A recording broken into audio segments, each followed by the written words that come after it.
Come home to me, Professor. I love you, wife. I said, put the bunny back in the box.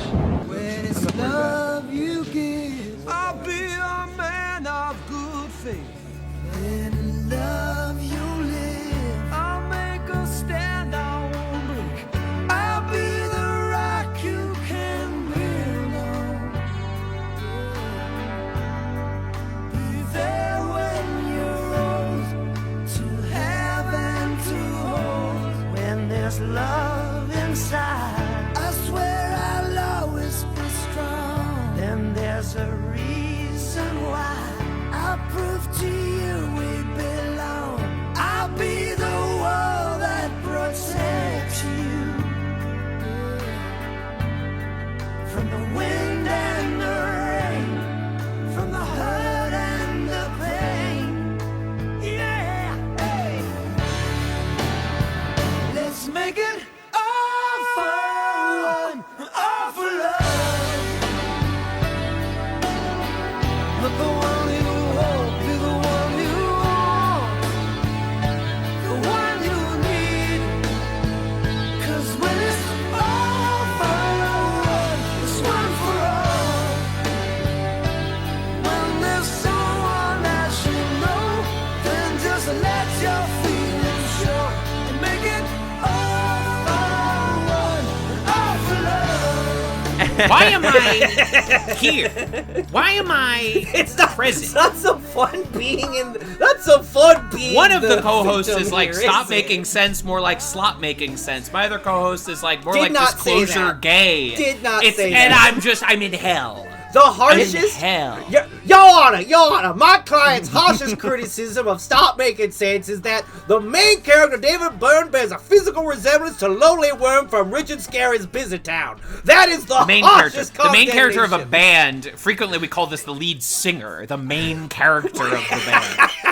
Frequently, we call this the lead protagonist singer. of the movie. That's like in my rural Missouri high school when they called it play practice instead of rehearsal. We didn't have that word. Play practice. Oh, that brings me back. Play practice. Play practice. I Wow, that's like love, that's a I ton love of the good that shit. actually. I think that's charming.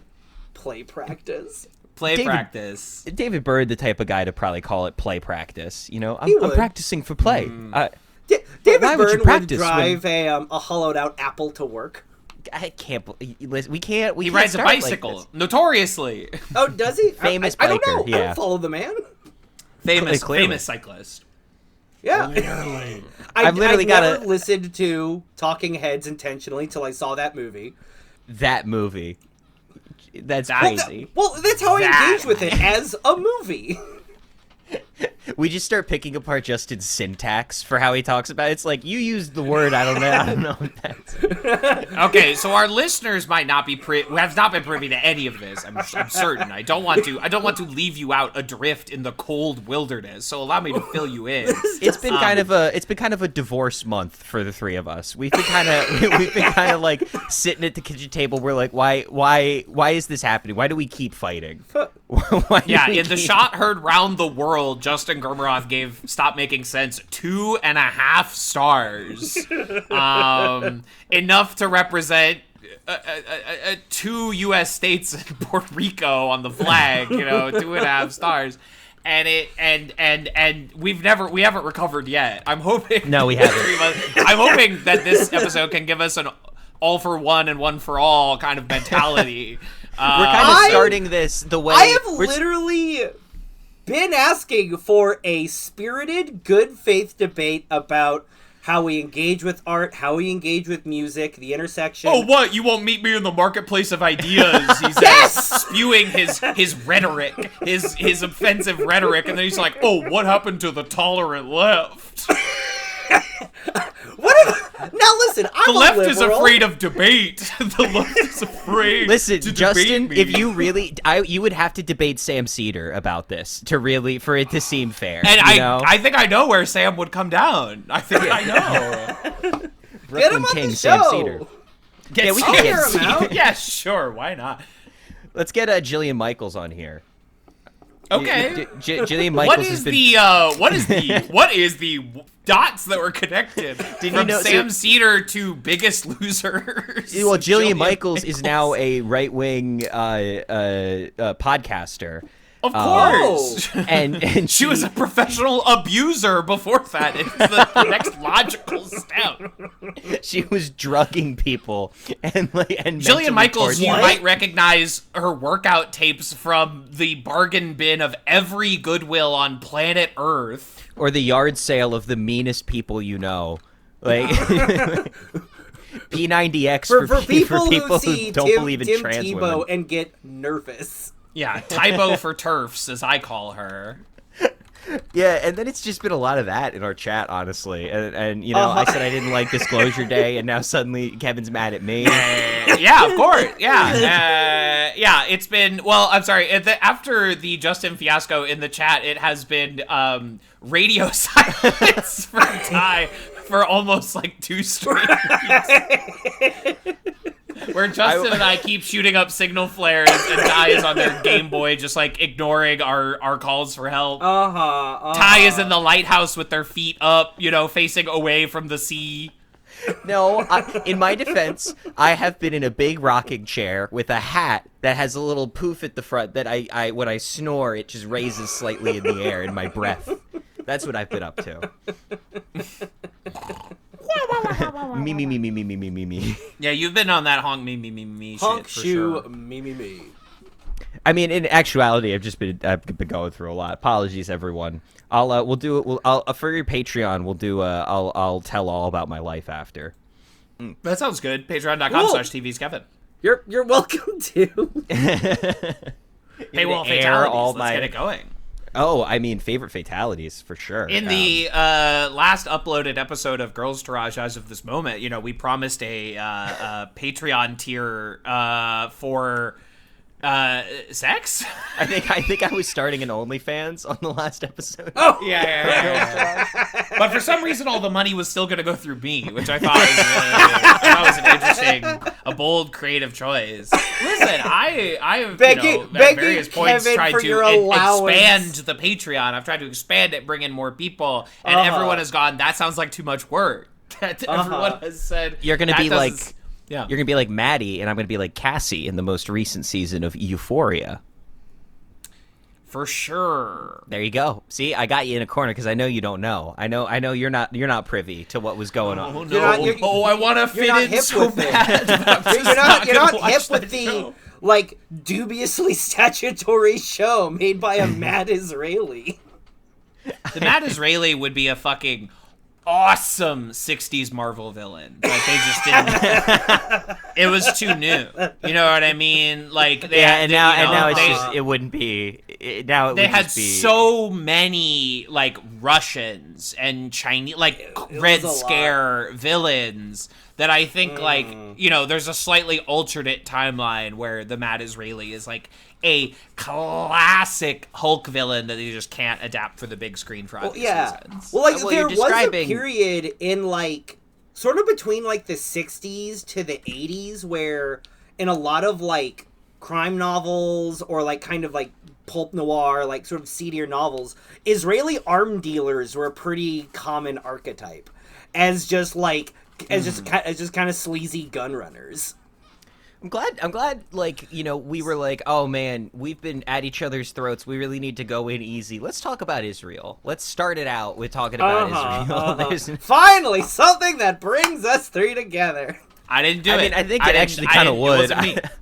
I'd be really surprised if Justin, you were like, I went to Birthright and they had a lot of points. You know, they showed me a couple really no, convincing slideshows. I It's like the end of the movie Birthright. where all the monsters have to team up because, like, there's a bigger threat than Godzilla or Mothra. You know, they have to put their differences aside and work together. Would you This fight side by probably- side with David Byrne to end the apartheid? No, okay, I actually do want to illustrate something that I do think kind of is probably indicative of how I responded to Stop Making Sense. In that, if I don't click with something, if I like try to if I try to like engage with something and it's just not clicking, and like, man, I'm trying to like get through this and like see what people love about it, and everyone else is just shouting up how great this is, and it's just, I'm not getting it. I'm gonna get it's gonna frustrate me. Yeah. And boy, It's that was my understandable. experience on, and so I would say watching Stop Making Sense was quite comparable to my experience on Birthright. Oh, Jesus Christ, Justin. That is...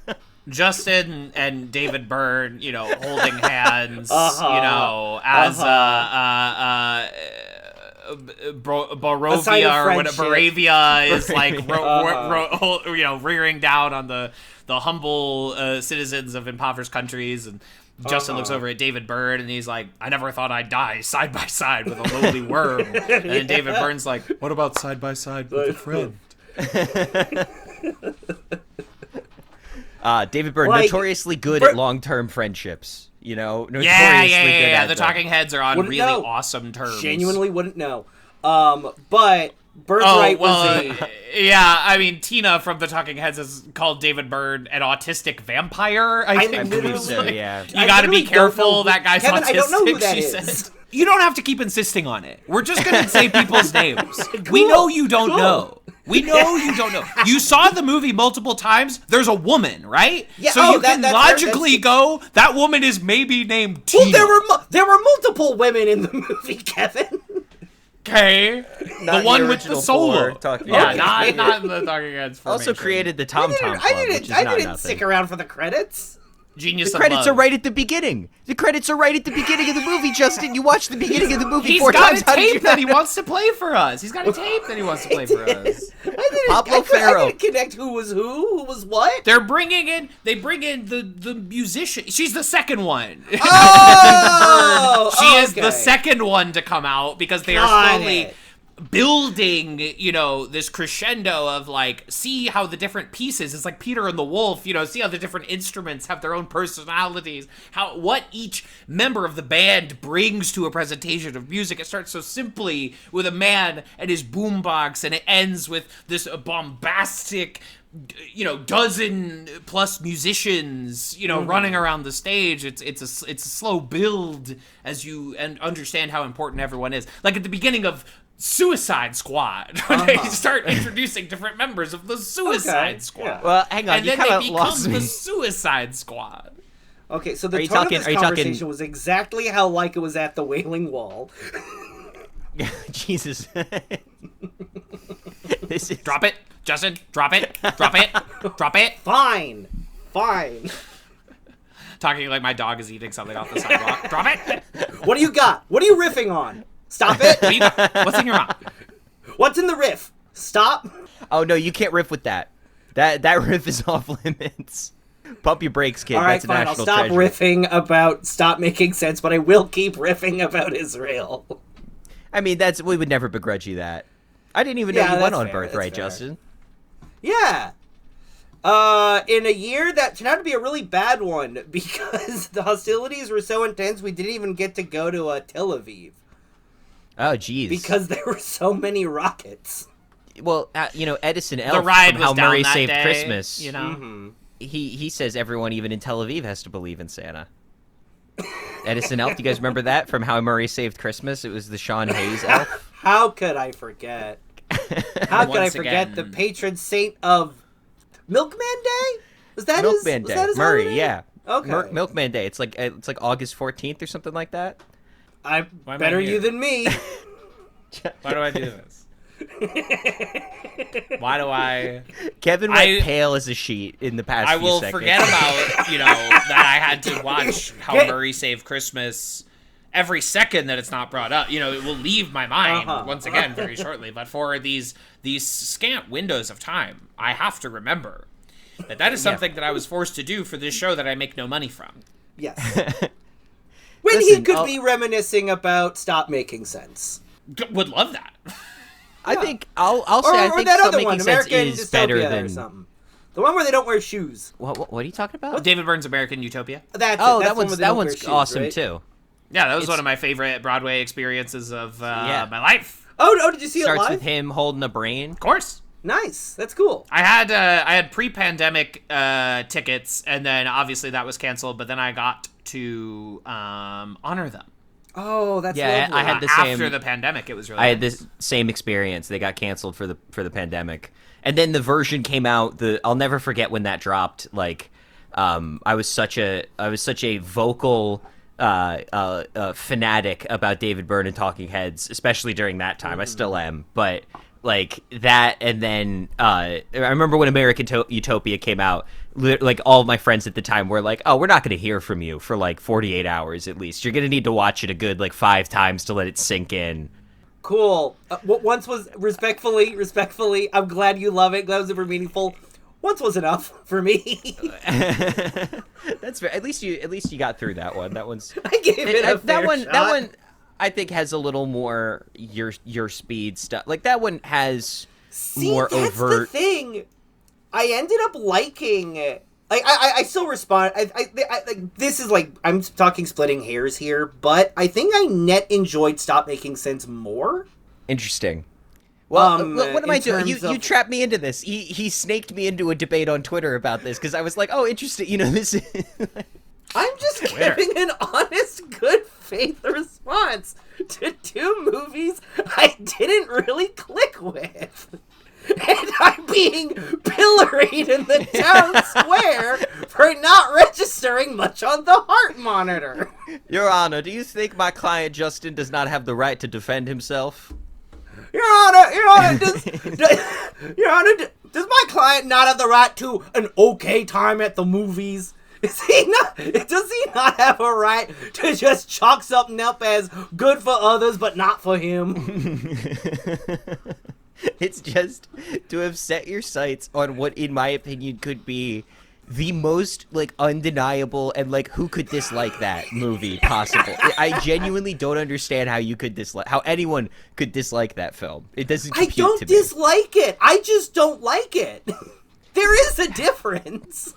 I mean, but yeah, you talk about splitting hairs. That's, like, I feel like if I you think say you that's a didn't pretty like something, thick hair it kind to of split. means... I think it means, like, okay, well, like, didn't like Can I it not is, feel like, neutral about it? I did not like, you know, like, I feel like if I were to say I didn't like Disclosure Day, that gives the impression that I disliked it. Like, Yeah. you know, like, that is the impression being driven by saying I didn't like it, is Okay. that I actively didn't like it.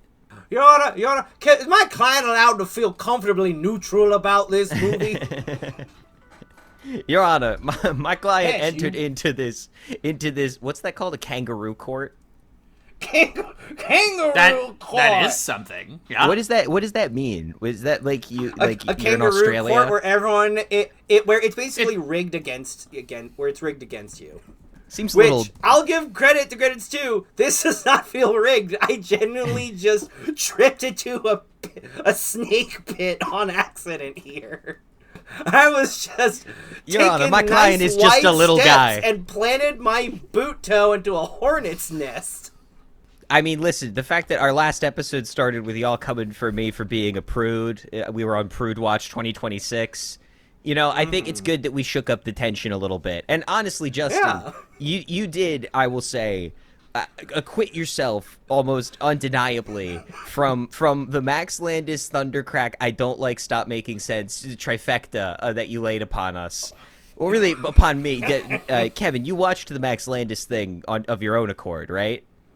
I did. I listened to y'all's commentary while taking in the Max Landis vehicle, whose name escapes me already. But It's the Society. It's Max Endangered Landis Species. presents. It's Right, Max right, Landis right. presents : the Society / endangered species. But it was actually it's impossible to take in both works equally at the same time because the work you're commenting on is essentially a man monologuing. Yeah. So I didn't really get, like, I was just greeted by visuals I didn't understand while listening to you two talk is basically what happened. Well, listen, we did even better for the next one. We watched a dog shit musical and then followed it up with Kevin Spacey's Tony Award performance. Is our listeners will have already heard that, but that's how we rang in the last episode. It felt like it made sense at the time, and I looked back in our chat and saw that, and I was like, it was like I saw a text I forgot to send, like, or I forgot I had said. Yeah, Kevin, how did Kat respond to little gremlin Kevin Spacey with his... Well, that is Kevin Spacey superimposed over a character from the movie Airplane. He is superimposed over. I think that character's name is Johnny from the original film Airplane. He's a sort of homosexual character.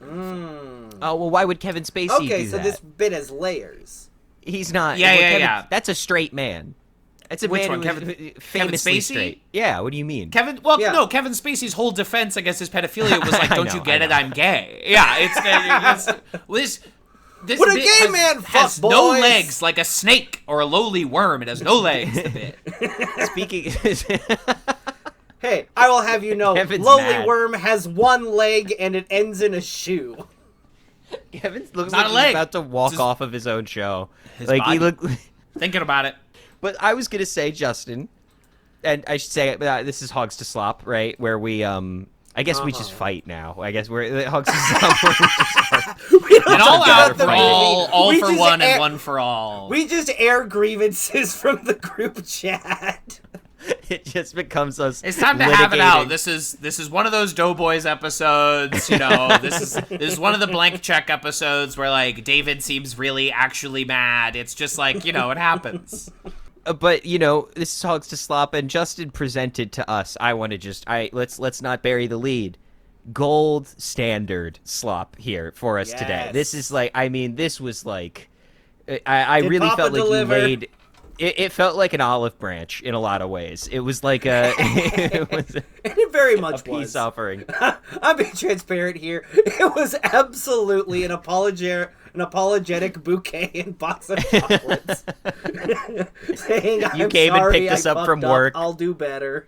You cooked dinner that night. You put the kids to bed. You know, Yeah. and But I will, you know, I'll remind you, you can't. It's not about showing up one night. It's about showing up every night. Mm-hmm. You know, in a relationship, you can't just be there one time. You know, you gotta show up consistently. You know what I mean? Mm-hmm. Sometimes you have a regular Baldur's Gate game that you play on Sundays with your friends, but you actually have to talk to them about moving it because your partner is inconvenienced by the fact that it's happening every Sunday. So sometimes you have to you gotta show up every day.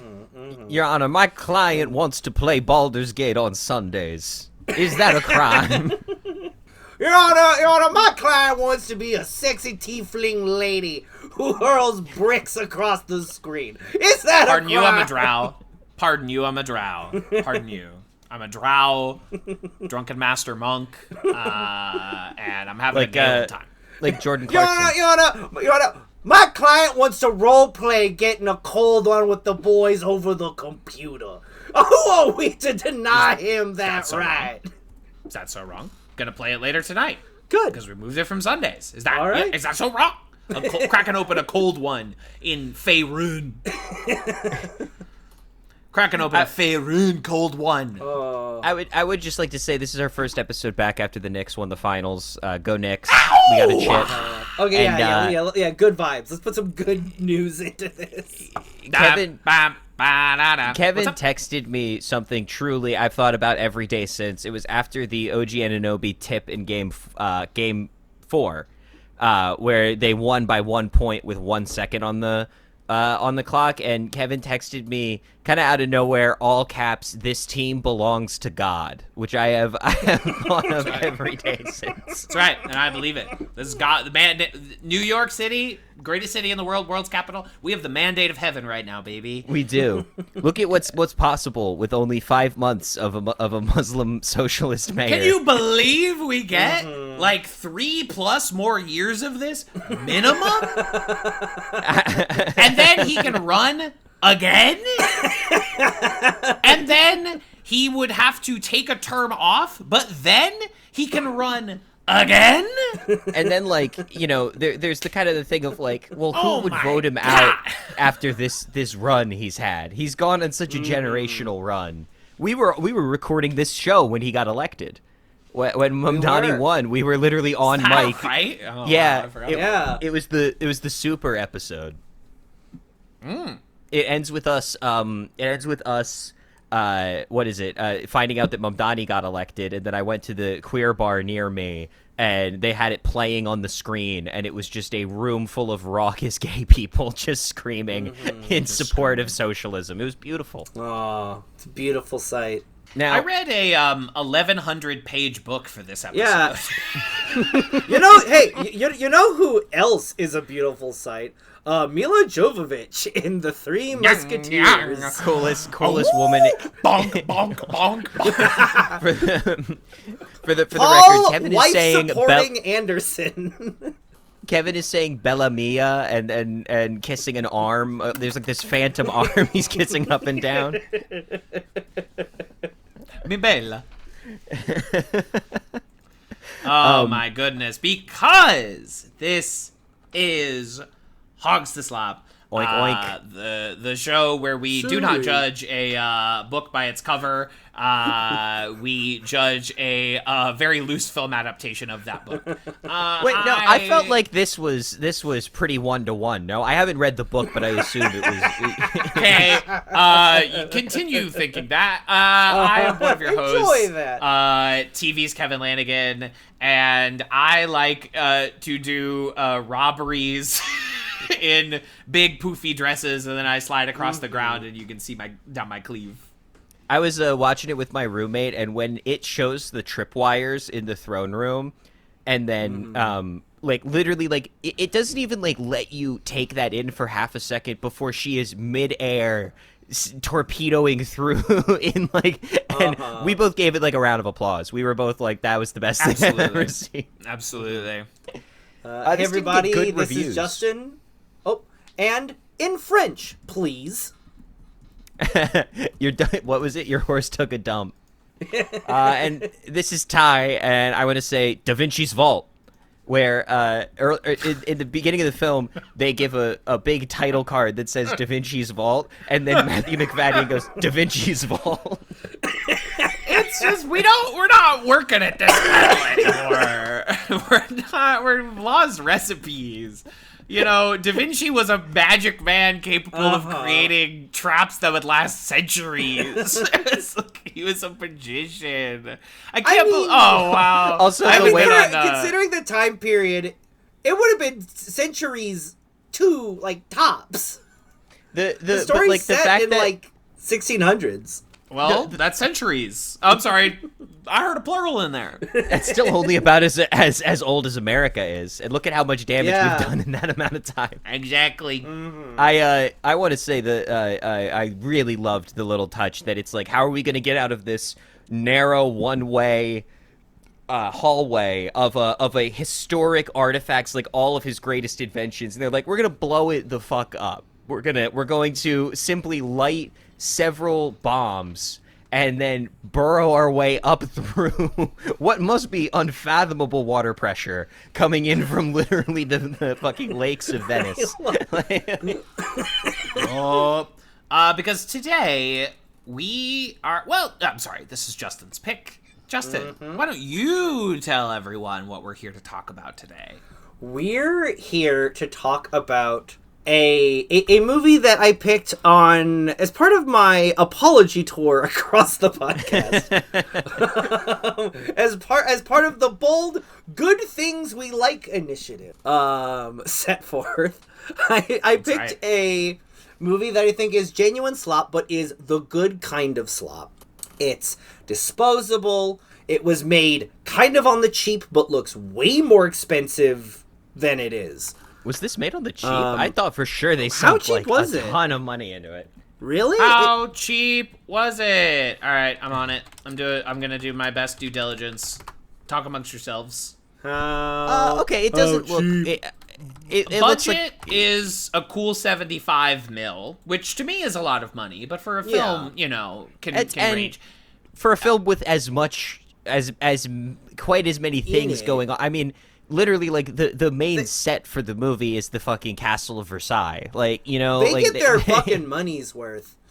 Yeah, I mean, Paul W.S. Anderson, the slop master, the slop bender, who can manipulate slop into beautiful formations. I mean, you know, we'll talk about him a lot. I'm a big fan of his, and he's kind of the goat of slop. He Like, knows how to stretch a dollar. He knows the value of a dollar. He is like, you know, he makes a very different sort of movie, but he understands the Roger Corman school of filmmaking, where it's like you put every dollar you have up there on the screen, you know. Well, it feels like Paul W.S. Anderson. You know how in some movies you might see a moment that in another movie would get an insert shot, like a close up of the money hitting the table or something like that. Just a quick cutaway, something a director will just get for the sake of getting it. And, you know, oftentimes I feel like that you sometimes have to liberate yourself from that kind of thinking, where it's like, we don't need every insert shot. That's a crutch. Like, we can rely on just visual storytelling. And it feels like Paul W.S. Anderson did that once and was like, oh, well, we could just cut these all out. Like, there's no insert shots at any point. It's all going to be sort of medium coverage of things, and things will happen out of frame, and it doesn't really matter. Damn straight. Damn straight. And this is, before we begin talking about it, I would like to note that this is a film that does not appeal to Americans. This movie made essentially zero money at the United States box office, resoundingly ignored by the American public, myself included at the Hated time. even. I remember it was a key point of many worst of 2011 like YouTube lists I would watch. Yeah. Like you know, your Jeremy Johnses, your Chris Stuckmans. Yeah. They all really two did not. brilliant. I'm sure the schmoes didn't have a lot of nice things to say about it. I mean, Chris Pillars of Stuckman seems Taste. like a really nice guy. I do want to say Stuckman that. seems, you know, fine. I haven't seen his movie. I haven't honestly watched that many of his videos, but it's like Johns is a ghoul. Jeremy Johns is like just it's just this kind of person online that I've grown increasingly disaffected by, of like someone who seemingly spends all of their time watching and talking about art and entertainment, and it remains fundamentally incurious. Like, has no curiosity to explore the art that he devotes all his time, that he professionally talks about for money, and has no curiosity about like where it might take him. He is the book talk girlies of like YouTube movie reviewers. Just someone who has no curiosity. But anyway, this movie made a lot of money internationally. The world embraced Three Musketeers, but America said no. Well, I mean, critics did not embrace it at all. This has the classic sort of W.S. Anderson, I would say maybe stink on it, and I don't mean that, but I don't mean to say that's how I feel. Making your wife look hot and cool. Critics don't understand him. They don't sting. understand my king. They don't get it. And I will say, I do remember vividly the conversation around, like, why does Mila Jovovich subject herself to being, like, depicted this way by her own husband? And I'm kind of, like, left scratching my head a little bit at that whole argument, where I'm like, you mean where she gets to be a cool badass and she's always awesome? Yeah, where she always has the best outfits in the movie. Like, Why would and, Mila Jovovich subject herself to a loving relationship with her talented artist husband? Why would she subject herself to being a fucking movie star by putting, honestly, like a consistently very chaste amount of like skin on screen? Like, even at the height of the Resident Evil movies, like, she's like wearing a cool costume that makes her look hot. She's not like, you know, forced to like do a million nude scenes. It's just insert the fucking Northern Lion clip where he's like, you don't think these are real people with real emotions who can handle things. You know, you don't think that these are real people, that she can make her own choices. Or that Mila Jovovich probably really enjoys working with her loving partner who seems with her just hot husband. obsessed with her. Who is just like, get you someone who is like as devoted to I will say that's something in this movie that I kind of wish had been touched upon more, maybe, or like was more of a running thing.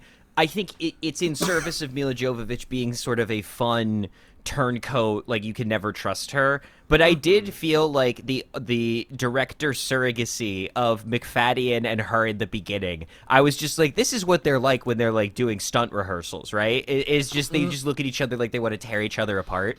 Like that has to be what the vibe is. Yeah. Wow, Mila Jovovich was married to Luc Besson for 2 years. The trade up to Paul W.S. Anderson is crazy. Well, that's great, because now her co-star Christoph Waltz is married to Luc Besson. It's a Dracula joke for those of you who are aware of the Dracula film that came out last year. Wait, okay, now I'm lost. Now I understood it. I thought you were just being silly. No, Christoph Waltz... You know how Luc Besson is, like, by all accounts, like, you know, a pedophile. A terrible pervert. Yeah. A horrendous pervert. Christoph Waltz was like, I think this will be my next project. And if you can believe it, he's phoning it in a little bit in this one, in the Dracula.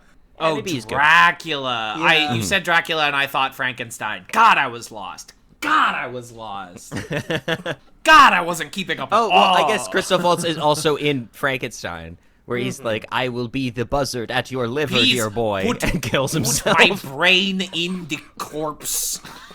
I need you to put my brain out of my head and into the corpse. That's the craziest part of that movie is when he's like, you must do it now. And he's like, and you didn't bring this up until the night No, before? Exactly. There's no second You didn't where... see me getting all these brains from the fucking my man?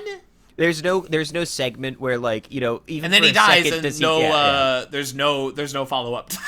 It doesn't cause any problems for the rest of the movie. You question why it's there at all. You so question good. it. No. You could say that about a lot of the movie.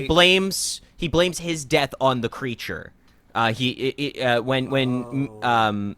she comes to visit, I don't know why I'm blanking on her name.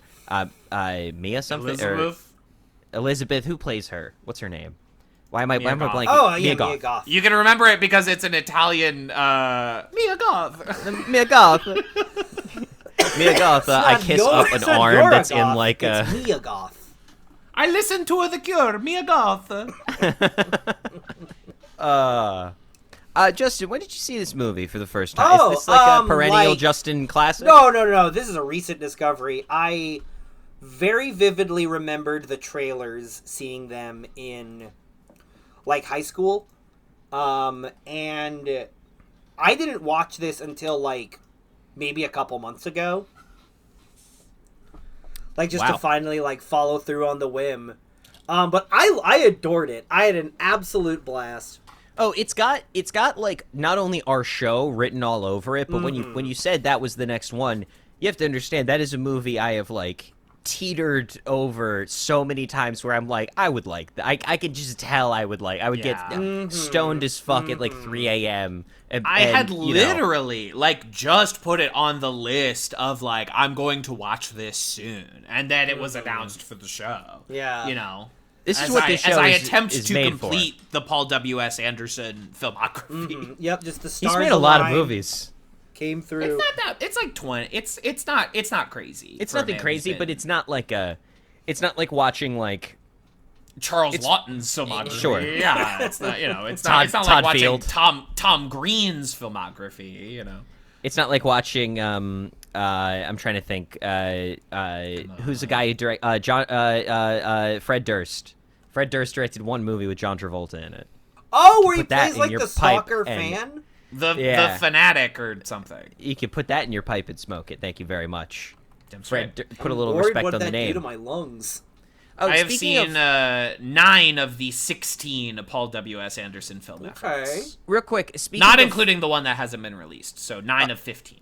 Speaking of Fred Durst, who was in I Saw the TV Glow. I'm going to bring it back to Jeremy Johns really quick. So Jeremy Johns didn't review I Saw the TV Glow, seemingly because it was too obscure. He's like, I'm just a regular guy, you know? How could I go see that movie? That's conjecture. I've only been talking about movies online for 15 years as a job. I'm just like a regular guy. And then like 2 months later, he reviewed the Matt Walsh Am I Racist Daily Wire movie. Like he deemed that as he was like, well, that's on the pulse point. That's what people are talking about. Just wait till I give us a Daily Wire movie. It's coming one of these days. I'm counting the days for Lady Ballers. It's gonna be Lady Ballers. Already. Oh man. No, I can't break the show that quickly. You know, I've only chosen like 4 things so far. Show. I mean, you not liking Stop Making Sense almost broke it. It's true. I didn't realize how delicate the balance was until it was almost destroyed. Just gone forever. A movie I don't even dislike. It was a delicate 2.5 stars is a dislike. It's a Three Musketeers. So this episode was announced, and I said, what if I read that book? That's crazy. So as of yesterday, I completed the book, which the ebook version I was reading totaled 1,151 pages. Jesus Christ, Kevin. Read that motherfucker, cover to cover. It's a long one. I want to be clear. You did not have to do that. That's very Certainly not. I also watched the first 2 Richard Lester. The Three Musketeers and Four Musketeers, the movie that he accidentally made 2 of. It was supposed to be 1 movie, and then he made too much, and so they're like, okay, we'll split it. And it's one of those movies that ends with a trailer for the next movie because they'd already shot it. Back to the Future 2 style. Horizon Chapter 1 style. Yeah, I considered... I forgot to watch the episode of the PBS show Wishbone about the Three Musketeers. I had intended to do it, and as we started recording, I was like, fuck, I forgot to do that. Did you not watch the Disney Three Musketeers as well? I thought I saw. That was Justin. Justin not watched even. Mickey Mouse. I watched the stupid Mickey Mouse version. Yeah. That's what I meant. That's what we meant. Yeah. Is there another Disney? Yeah. Oh, I believe the Charlie Sheen one Charlie Sheen is a and Disney. Leo DiCaprio. Good lord. No, Leo DiCaprio's in The Man in the Iron Mask. The Three Musketeers with is Charlie Sheen, Kiefer Sutherland, Chris O'Donnell, and Oliver Platt. Those are our Four Musketeers in that one. I watched that one when I was a kid, and I was just like, I want to watch other stuff that isn't about the Musketeers. I've already done. Yeah, I've done more than my due diligence for this episode. As someone who just watched the movie The Three Musketeers, I don't feel like I got a full picture of what this heralded classic story by Alexandre Right. Dumas Well, okay, is. so here's But I will say some liberties were taken. Yes, this is... So, the version we watched is the movie that your English teacher puts on for the students that need to be told to think about reading. They don't even actually read. They just need to be reminded that reading is a thing. I would be incredibly shocked if anyone involved in the creative production of this movie read the book it is based on. I would be so, I mean, I guess, like, one of the credited writers on this movie, and writing credits are always a crapshoot, but one of them is Andrew Davies, who, like, does adaptations of things like Pride and Prejudice and Northanger Abbey. So maybe I will take it back. I bet he read it, but I bet his draft was pretty wildly changed by Alex Litvak before it reached the screen. Litvak, who wrote Predators with Adrian Brody, wrote They Will Kill You, a fun kind of gory action movie that came out earlier this year. I really enjoyed that. Yeah, I like that movie a lot. I thought it was cool. I think we can... Litvak did not read the book. No. This bears I think this is written by someone who half remembers watching the Charlie Sheen one 20 years ago and then is like, I remember what happened. And they really just kind of, they riff on it. They kind of do their own thing with it. Yeah. For instance, like, nowhere in the book do the Three Musketeers have, like, scuba gear. Right, okay. So that they ninja out of the water with, like, crossbows. Giving Athos, the leader of the Three Musketeers, the specialty of deep sea diving Awesome. is like Awesome. the equivalent in of the, giving... in the 1600s, you know, like he's innovating on levels they just had no fucking idea. They have no idea what to do. It also is like, it's like giving Donatello the character trait of does machines, which telegraphs nothing about Oh his my God. personality. It's just a thing Yeah. he knows how to do well. Except It's for so him, funny. it's dive underwater. Athos has the same fucking crossbow that Varric has in the Dragon Age franchise, like this big fucking like splits into four. And shoot, it's like these crazy fucking crossbows. This is the first thing that happens in the movie. Like the credit, Yeah, the title has not opens- appeared on screen. Matthew McFadden from Secession emerges from the water wearing like 1600s rebreathers and just like murks a guy with Yeah, it's double awesome. crossbows. Yeah, This thing- with so the fucking good. Van This thing Helsing starts- crossbow.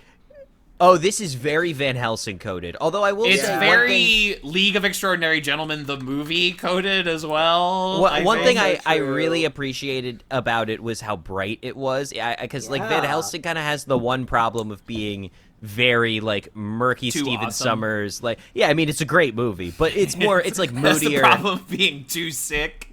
Yeah, too Remember nasty in with it. Van Helsing 2004 when like the werewolf transformation is happening to that guy in Dracula's castle and he's like backstroking up the wall. Yeah. Come on. Come on, man. Come on. I do kind Coming of to the love feed soon, Van probably. Helsing. Oh, why haven't we done it already? It's built for this show. I mean, it's like Absolutely.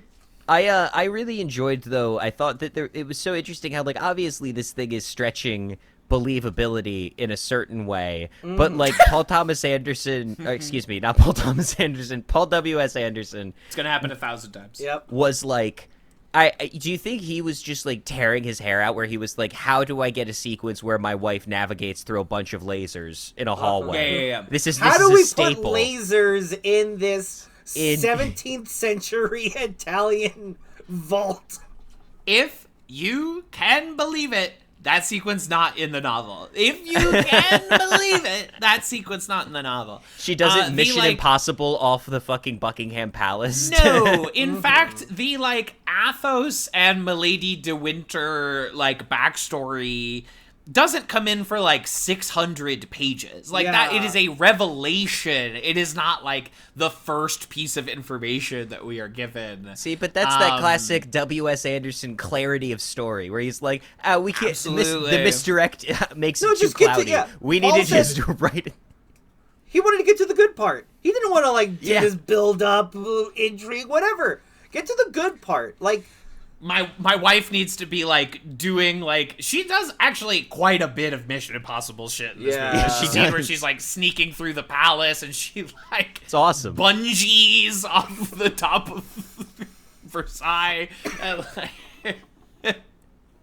it's really she's good. doing It's the really classic- good film. It's so fun to have her in all those scenes, just like chewing the scenery of you're like, I just don't even know whose side you're on. It is truly the most like it's like a 30 Rock joke how many times she backstabs somebody. really funny. Truly. So what is the general shape of the typical story of Three Musketeers? Does it involve this fourth yes. Logan Lerman Well, type? it's okay, mostly so a it is about story of- D'Artagnan is that I did not He's the know. That protagonist. felt like Guillermo Hellboy giving us an audience surrogate kind of thing. No, like, D'Artagnan is the center of the piece. Yeah. He is the poor French farm boy who wants to join the Musketeers, and fairly quickly and through a lot of machinations, he ends up doing so. And then he encounters three, like, particularly notable, interesting Musketeers. Yeah. They are not... In this movie, they call themselves the Three Musketeers, They like do. because that's the title of the book. Uh-huh. That's they Like, don't. it's a cool they're thing. not. That's not the name of their group usually. No. Like it's not. It's not. Historically, Musketeers were basically the king's personal, like, spec ops officers. Like Sure, they were yeah. his That they were makes his sense. personal Yeah. guards and agents who would kind of go out and do his own thing. And like the Three Musketeers, the book, its actual story is a pretty intricate web of intrigue between the king, Cardinal Richelieu, and the Who was a Protestant real Reformation. guy. Yes, a real Yeah. guy. Cardinal Richelieu, frequently the villain of every Three Musketeers story, here played by Christophe Waltz, who is just really collecting that post-Oscar paycheck, I'll say. I think it sounded like he ADR'd this with a cold, like every line. Truly. He was collecting a fat check for being between his Tarantino Oscars there. And this is right after Green Hornet too. Right after Green Hornet, and where he's just like, I will take advantage of everything that comes across my desk. And he's fine. But yeah, Cardinal Richelieu, it was a real person. Yes. And in a Dante Alighieri style, like just with this real person was reconstituted as a villain in an adventure story. He was a historically, like in French history, he's a very important guy, but his whole thing was basically breaking it down and like sapping power and like cordoning off power from the aristocrats and the king into his own kind of role, into his own power network. But this is also in the middle of, again, the Protestant Reformation. So he's kind of this high-ranking geopolitical, like, bureaucrat, almost. Trying to maintain Catholic control of France and keeping the aristocrats from fucking things up and like being like greedy and messing things around, but also keeping the Protestants from inciting a revolution. Actually and was... he's been...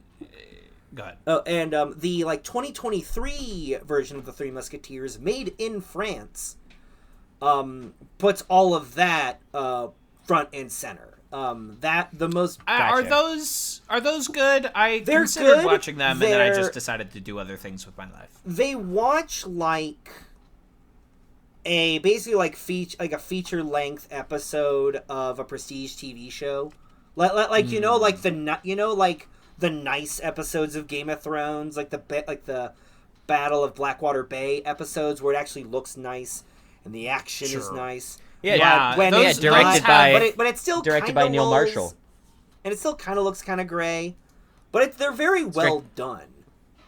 Directed by Neil Marshall, the Battle of Blackwater episode is the director of Hellboy 2019.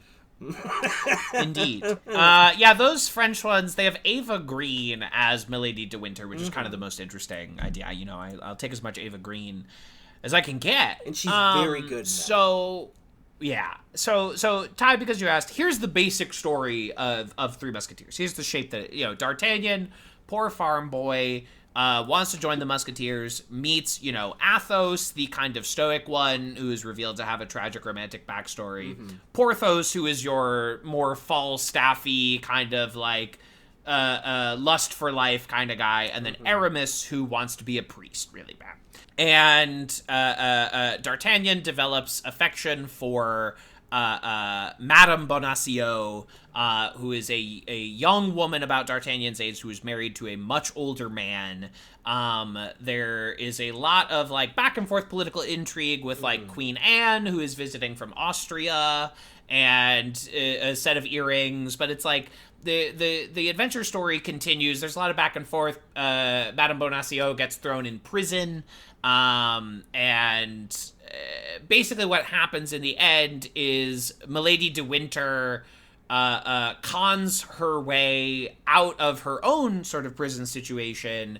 Constance Bonacieux is poisoned and killed, and so and then Milady de Winter is beheaded extrajudiciously at the behest of the Three Musketeers. Milady de Winter is the only character. What? It's a really like. It's a bummer. The story is the mostly fuck? like a fun bit of intrigue that goes on for, I would say, about 1,000 pages. And then the last 100, you're like, oh wow, we're dealing with some really Yeah. serious shit. This is kind of a bummer.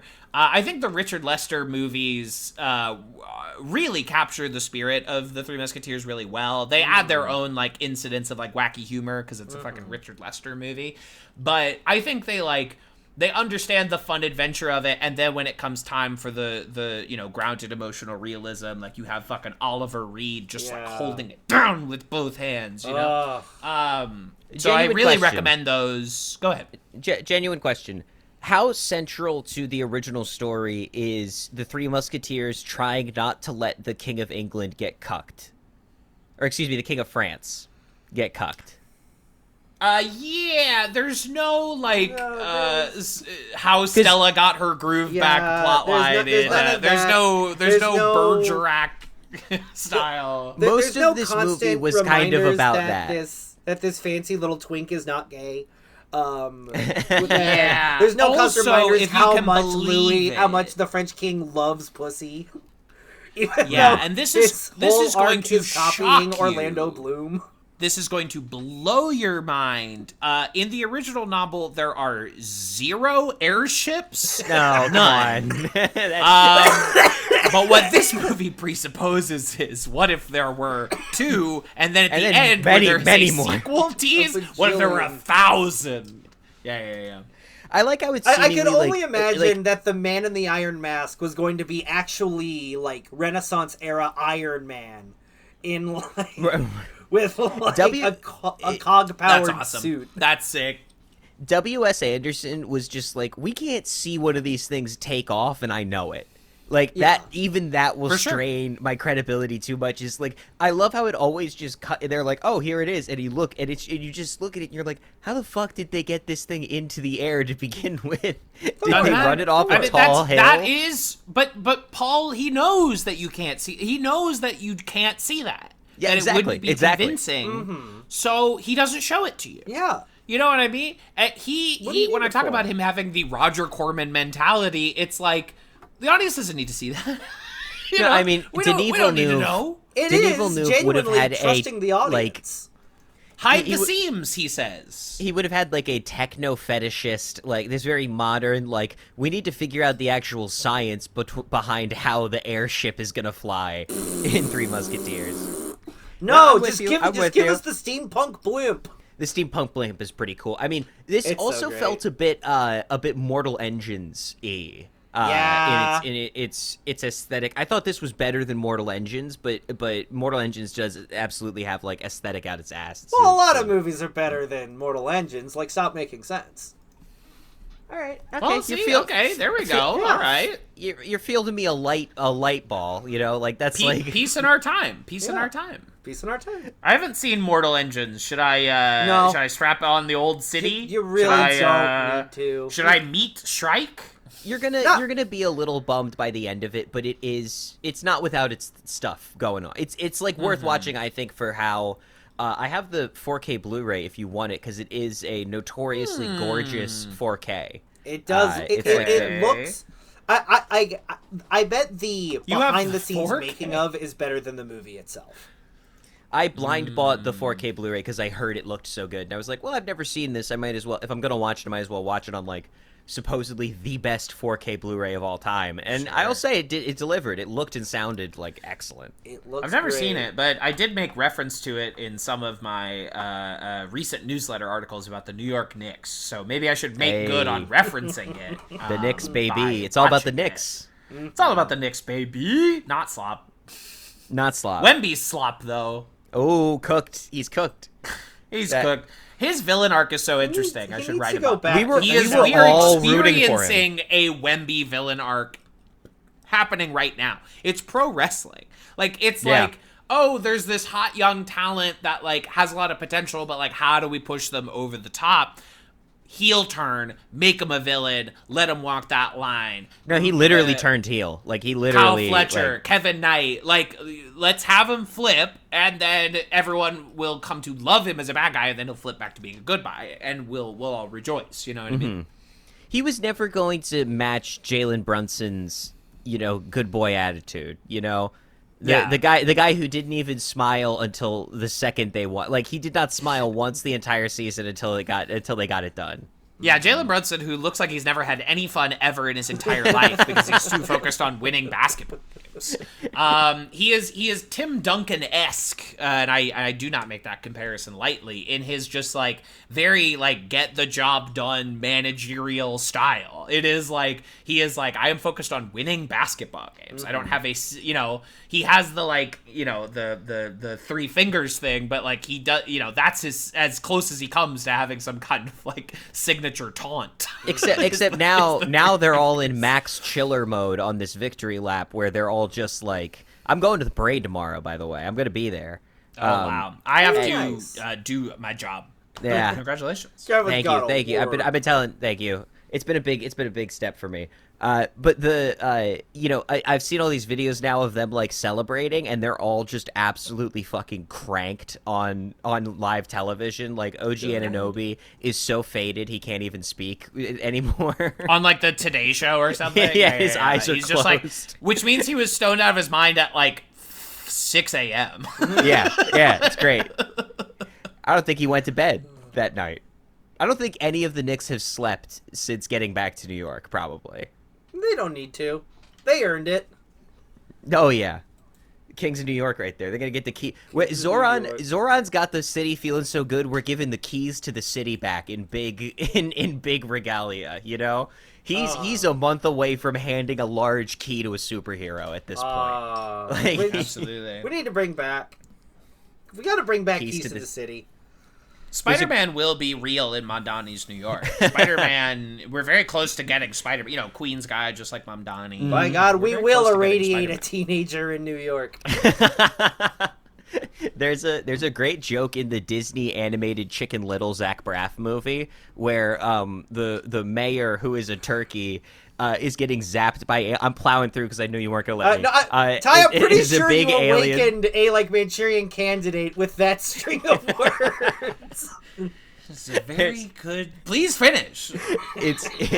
There's a mayor who's a turkey, and he's in front of these aliens, and the aliens can zap your objects up.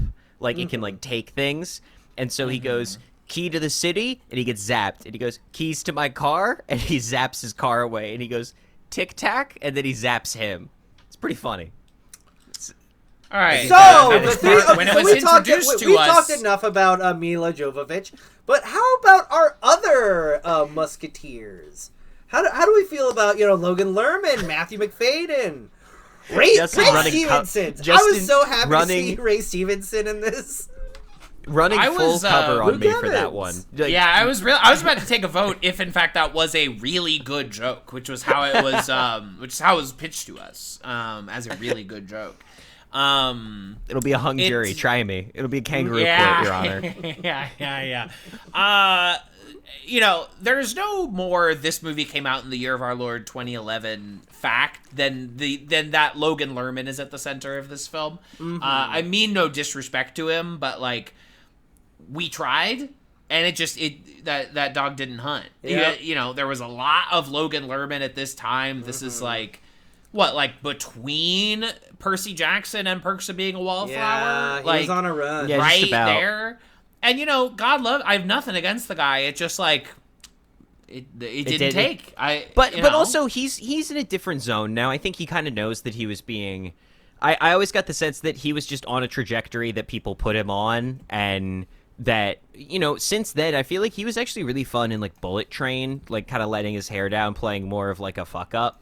I remember that was fun. What else has Logan Lerman like been in? I don't like that movie. Looking that up because I was watching this movie and I was like, oh wow, Logan Lerman that's the name I haven't heard in a long time. Oh, well, he was in Oh Hi. I heard about Oh Hi. That was like he was in Fury and he was in Only Noah. Murders in the Building. Yeah.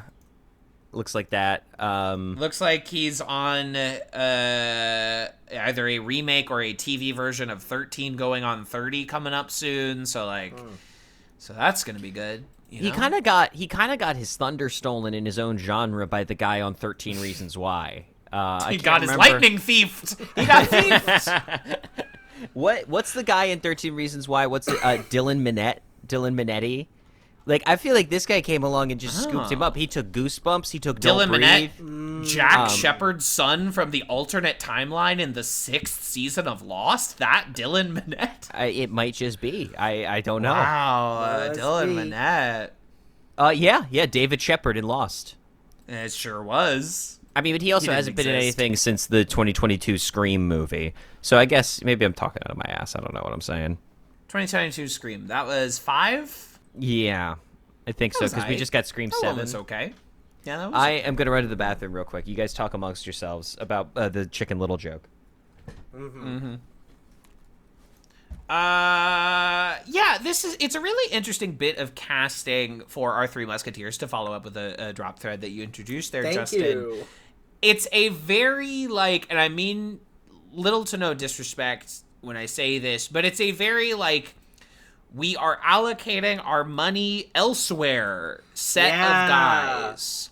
Yeah, you like know, they- the money is going into the production and the costumes, and to a lesser extent to Christoph Waltz. Like everybody else here, and again, peace and love to all involved. A lot of these actors I like a lot, but it is a little like, who can we get at a reasonable quote right now? And it's like, okay, Mr. Darcy, but Yeah. like, you know, 6 years after that. Right, like Matthew McFadden continue being a wonderful actor. Right, like but, that's what I think is so interesting, is that, like, aside from like Christoph Waltz, who is in here just sort of between projects, he's so hot right now. but, Christoph like, Waltz, he's so hot right like a lot of the leads here feel like, oh, this is kind of before they really blew up, especially Matthew McFadden, who is huge now. Right, he is now the biggest he has ever been because of his iconic role as Tom Wamsgans Yeah. on the TV show. Did you ever finish Succession, Justin? Oh Did you yeah, like I season loved 4? it. Oh, okay. It took me a while. I never. really liked the ending. Yeah, it was awesome. Yeah, you know what? It was a great show. Yeah, Like, you know what, Succession? Beginning to Great end, I show, thought that great show show. was really Felt- fucking good. And it was great to enjoy Adam McKay before he got annoyed. Yeah. God bless that man. Make another movie. Yeah, Make another movie. just make another movie. Just make another movie. But yeah, like what this do we is got? before Yeah. Luke Evans kind of blew up between the Hobbit Well, movies this is and Beauty and the he Beast. It's another with Luke Evans. It's another Logan Lerman situation where like we were trying. We were wanted it. seeing if this was something. You know, Dracula Untold. You know, all these you know, Luke Evans. Is this a thing? And ultimately, again, we decided no. And I mean no disrespect to him, but like we tried the Luke Evans thing, and it just that it didn't take. That The dog didn't hunt. I mean, he's on Broadway right now. Good for him. I'm not. He's still a working actor. that's probably but where he like, belongs. We tried Luke Evans center of the movie at this time. This is when we were trying it, and again, much like Logan Lerman, it didn't take. We already discussed McFadden, and of course Ray Stevenson, who never, you know, R.I.P. to a king. Ray Stevenson feels Oh, that was right where he That was Ray belongs. Stevenson. Yeah, he's That was Ray Porthos. Stevenson. God. He Wow, I actually didn't even- feels I didn't the even clock most that. like he feels like he's punching in his weight. This is the exact kind of movie Absolutely. you use your Ray Stevenson for. RRR. He's 100%. he's so good in my RRR. favorite Musketeer in like this group. I feel like he kind of has the most fun I was with it. really into what McFadden was doing in this. There was something really thrilling about watching a guy who looks like Matthew McFadden do a slow motion Paul W.S. Anderson, fuck me, action scene. Yeah, I no, agree. I get that. I get that. And Mads Mikkelsen as Roquefort is great. Oh yeah. Also, He's- talk about a yeah. who's who of guys who were just about to pop in like 2010, 2011. Yeah. You know, like Mads Yeah. Mikkelsen is a year fresh from Casino Royale. Casino Royale is 2006, dear child. But Oh, but I thought it was he hadn't, 2010. Like Well, it's all right. Ty was 6 years old back then.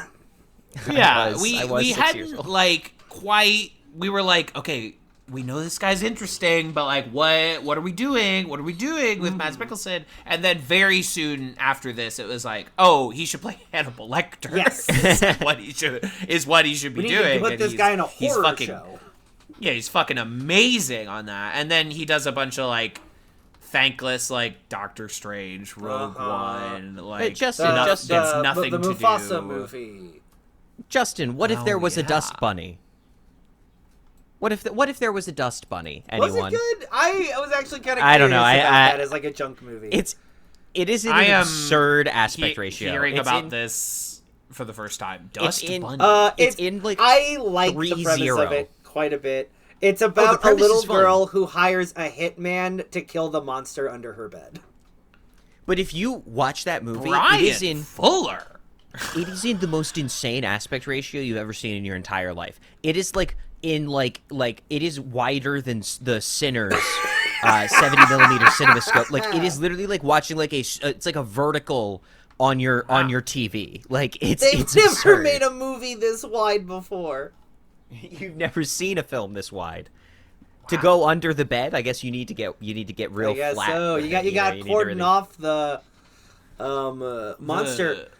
You keep saying cordon off, Yeah. and I don't mean if you mean cord off, Or James Corden. I think I was. yeah, or I think are that was you- a Freudian slip because I was That's what I'm looking thinking. at James Corden on Letterboxd at the moment. Now, James Corden. Now, this is an interesting bit of adaptation because, like, in the novel, The Three Musketeers, they all have servants, which I think is like usually cut out in the adaptation. Like, these characters are some of the first to hit the cutting room floor when we are adapting this massive book. Is like, actually, we don't really need to get into what their servants. It are also all makes about. them less relatable.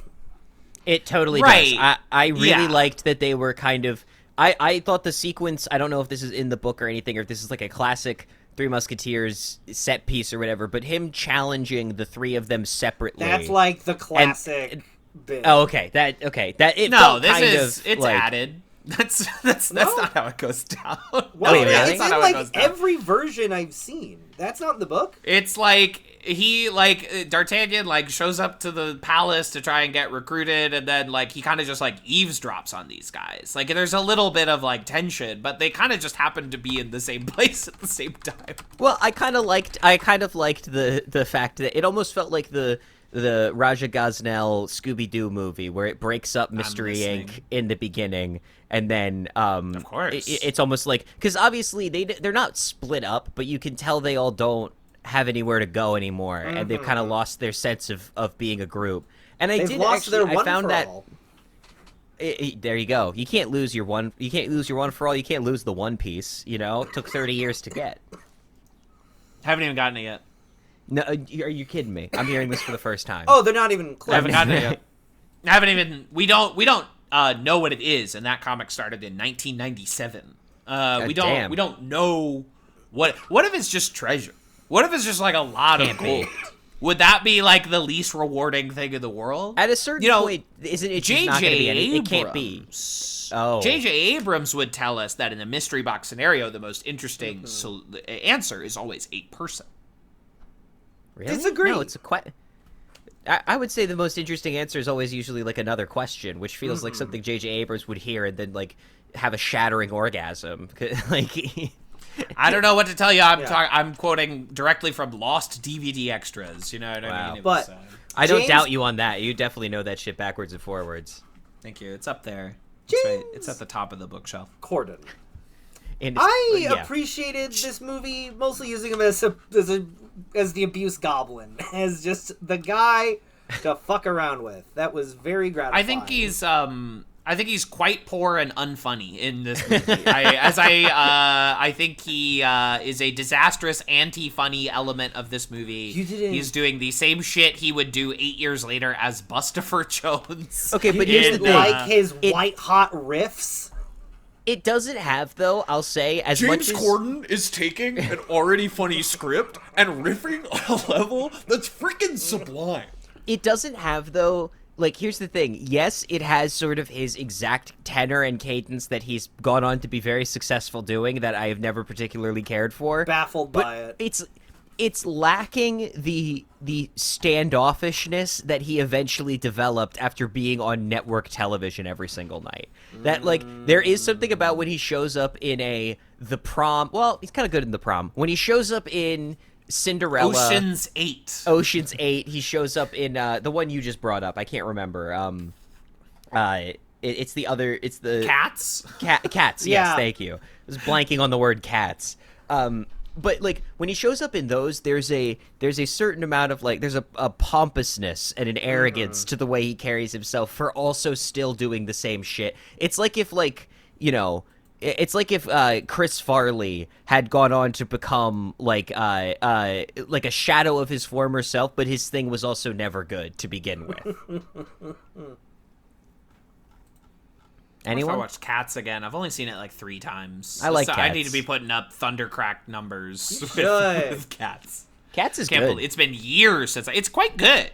I'd say it came out on the same day as Star Wars Episode 9, The Rise of Skywalker. And Better movie. It is better than that film. It is. I mean, better that's than The Rise of Skywalker. that is I'll never true. forget- It is better than Rise of Skywalker. It is. I think it's quite interesting as a demonic work from hell. You know what I mean? It's a textured piece. Me and passive future guest Kyle McClellan, my brother, we were at the screening for Cats like opening night, winter 2019, the before time, and we ran into somebody that we knew in the bathroom who was dressed as Kylo Ren, and they were like, "Have you seen it yet?" Like they were like, have you seen it yet?" And we were like, "Oh, we're seeing Cats." We're seeing Cats. And no, it's cool that he was dressed like Kylo Ren. It was a great costume. Yeah, Pro. it's awesome to dress as Kylo Ren. to go No, to it's the great. movies. It's really great. cool. I'm gonna Ty, dress what like theater did you see Cats at opening night? Very important question. I saw it in my hometown, the Regal Warrington 22. Oh, Yeah. Okay. But the what is it? I forget what I was gonna say. Fuck. I'm gonna be dressed as Supergirl for Supergirl. So you better get ready for that. Yeah. See, are you gonna deny me that in my Pride Month, Kevin? How dare Not you? in Pride Month. Not in Pride. Not in Mom Donnie's Not New in York. Pride Month. Not in Donnie's New York. Yeah, Mom Donnie's dressing as Lobo for it. Oh, that would go hard. He gets a big Although- Harley and like a fat stogie cigar. It's genuinely Yeah. funny how fucking what's it? I'm blanking on everyone's name. Jason Momoa was like, yeah, Aquaman was cool and all. I had an environmental message I really wanted to tell. That being said, Lobo's really always been the one I've had my eye on, and I'm like, fucking Lobo. Yeah, He went I into have Aquaman been- expecting to be Lobo. Yes, his Aquaman is Lobo. I was saying it for years, like back in my Forbidden Planet comic book store days, of like, the problem is they wasted their Lobo on Aquaman, and they ultimately decided, not a problem. Yeah. Let's Just change him on do over. it. Not an Run issue. it back. Yep, Run We it got back, that, and basically. Clayface is this year too, right? I believe so. I think so. Hell yeah, we're eating good. And we're getting I just that, be ready for me to pull the emergency We'll cord see. on both of those movies. Wait, the emergency cord's always there. I would exercise. I would encourage caution, but it's always there. I It's the wanted to pull emergency it for Predator We Badlands, will. but it did not reach the majority vote. I think Predator Badlands is a good movie, but it's. Oh, it's one of my favorites of last year. I hold that movie in a very high regard. It's quite good. It's quite enjoyable. I would argue it's a better Avatar movie than the Avatar movie that came out that year. Let's calm I mean- down. Let's not say anything that we regret about Varong. Well, I'm not saying anything about Varang. I love Varang, whatever the name is. I love. I'd say about 2/3 of Avatar 3, and when I it's- like when the it's rest just- of it. I'd just seen it before. When horny Corderich is just on drugs. Yeah, with, no, with that- Varang, that's that's the best. All the good shit in yes. Avatar 3 is the new stuff. It's when Yeah, for sure. it's when Jim starts reheating his leftovers, pulling out the pizza from It's the very other much. night. It's still The good. leftover. much, It Way was of good Water the Part last 2. night, and it was good when it was reheated. It's good. It's good both times. Yeah, but it's not like Indian food where It's not fresh. like Way of Water where it's like you put it in the fridge and you come back to it the next day and you're like, this is the best. Yeah, This is, it's even better. It's even better because it had time to sit.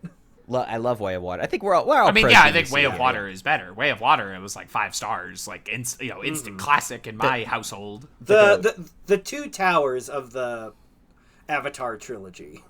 Truly. Speaking of Two Towers, Orlando Bloom, awful. I Really think poor in doing this movie. exactly what he's here to do, which is not much. He's here to look good in the trailers and wear a cool earring, and that's about it. He is here. He's here to do precisely one thing, which is just to kind of give you the almost like Pirates of the Caribbean is happening in like the other room sort of feeling, where you're just like, I don't know, I'm getting good vibes just from this feeling, kind of like Pirates of the Caribbean. You know, I'm kind of squinting. It has a similar score. It has a similar like. I feel like that's definitely how they pitched getting $75 million for a Three Musketeers adaptation.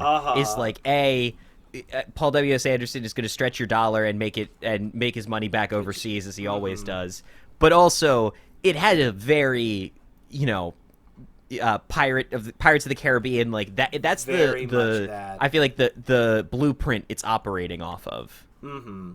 No, this does feel like it was developed to coast off of the Pirates of the Caribbean wave, which by 2011 was pretty diminished. I mean, that's Pirates right of the after Caribbean 4 came out the same year, and the magic was gone.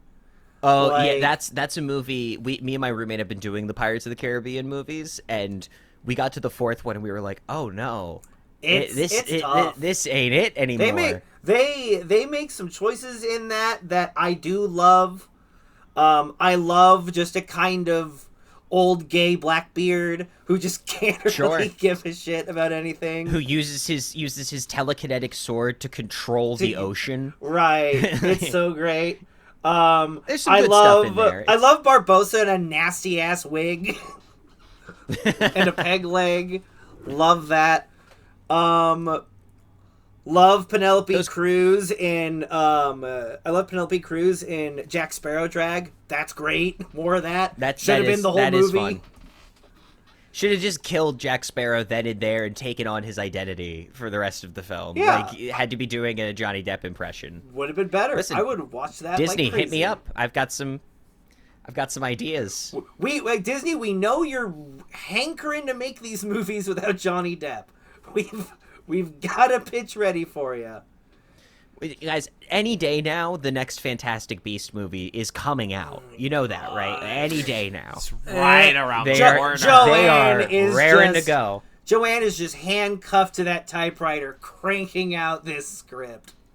She's definitely not on Twitter still. Like, despite probably every publicist in the world telling her to get off Twitter. Woman. Every day with this woman. It's unbelievable. She's still out there just like, they're not women. And you're like, oh my God. Still, like, Don't you have 2 more Fantastic Beast movies? Don't you? What's Robert Galbraith up to? Has he been writing lately? You got another 900-page mystery novel to write, you insufferable cad? Can't you just write more bad lore for Harry Potter? Can't you just tell us that they, like, I don't know, magic there comes somewhere and that's how wizard babies are made? Like, can't you just come up with, like, new slurs for muggles? When she's like, but Dumbledore's gay. Don't you understand? Dumbledore's gay. I hired an abuser. Like, it was like she was throwing a smokescreen of gay Dumbledore for a little bit, trying to obfuscate.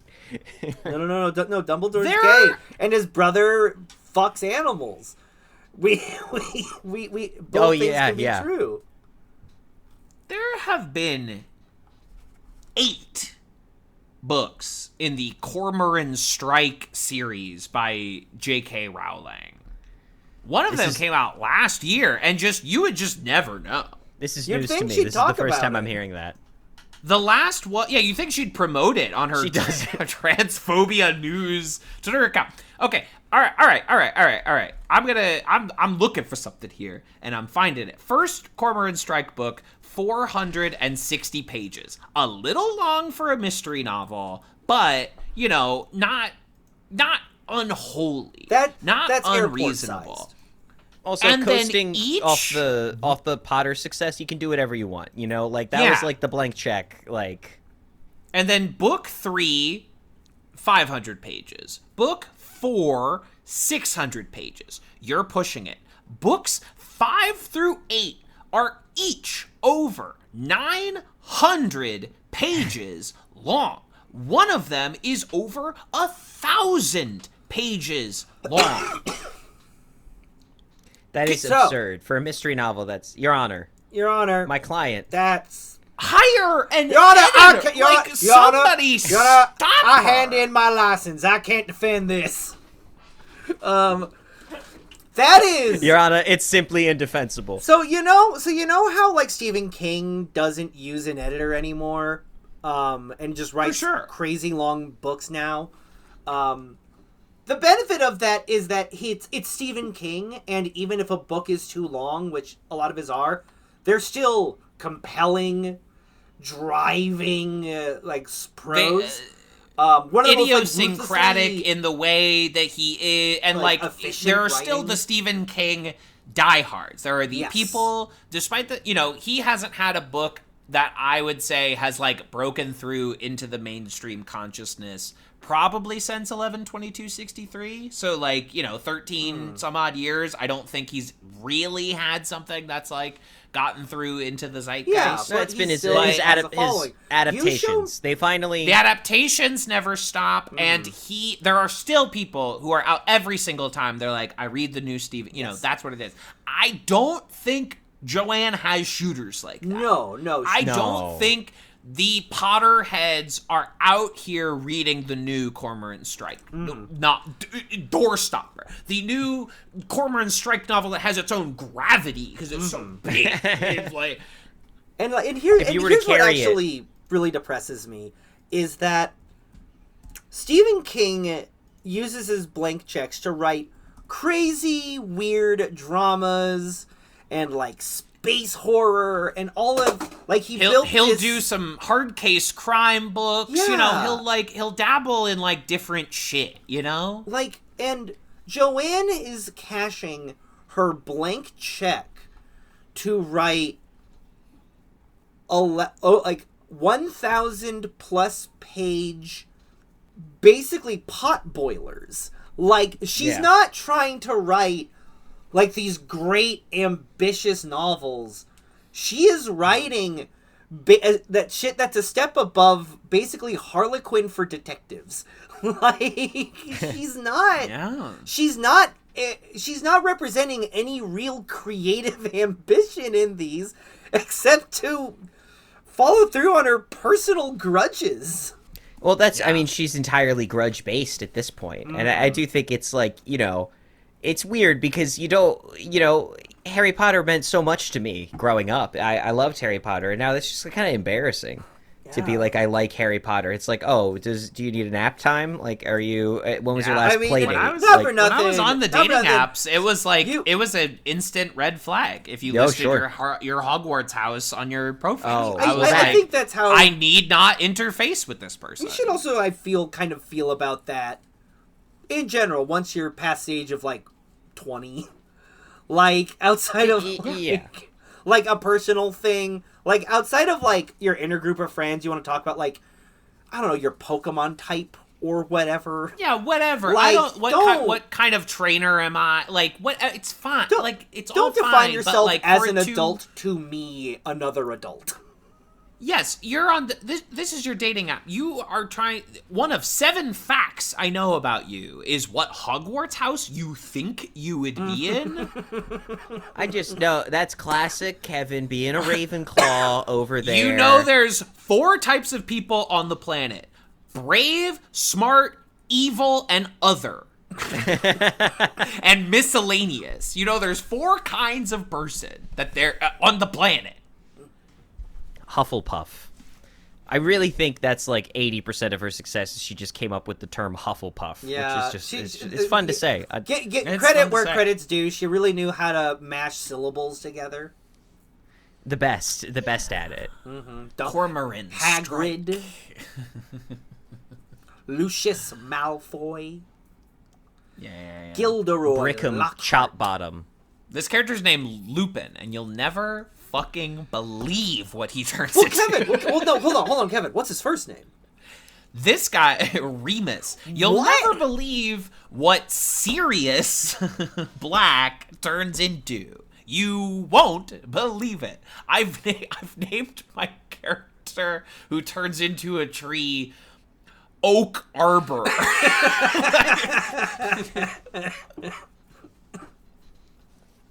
I mean, I'm just glad Professor Lupin wasn't around with Van Helsing there, because he would have had him his sights set right on that. I'm just glad Remus Lupin isn't alive to see this one. R.I.P.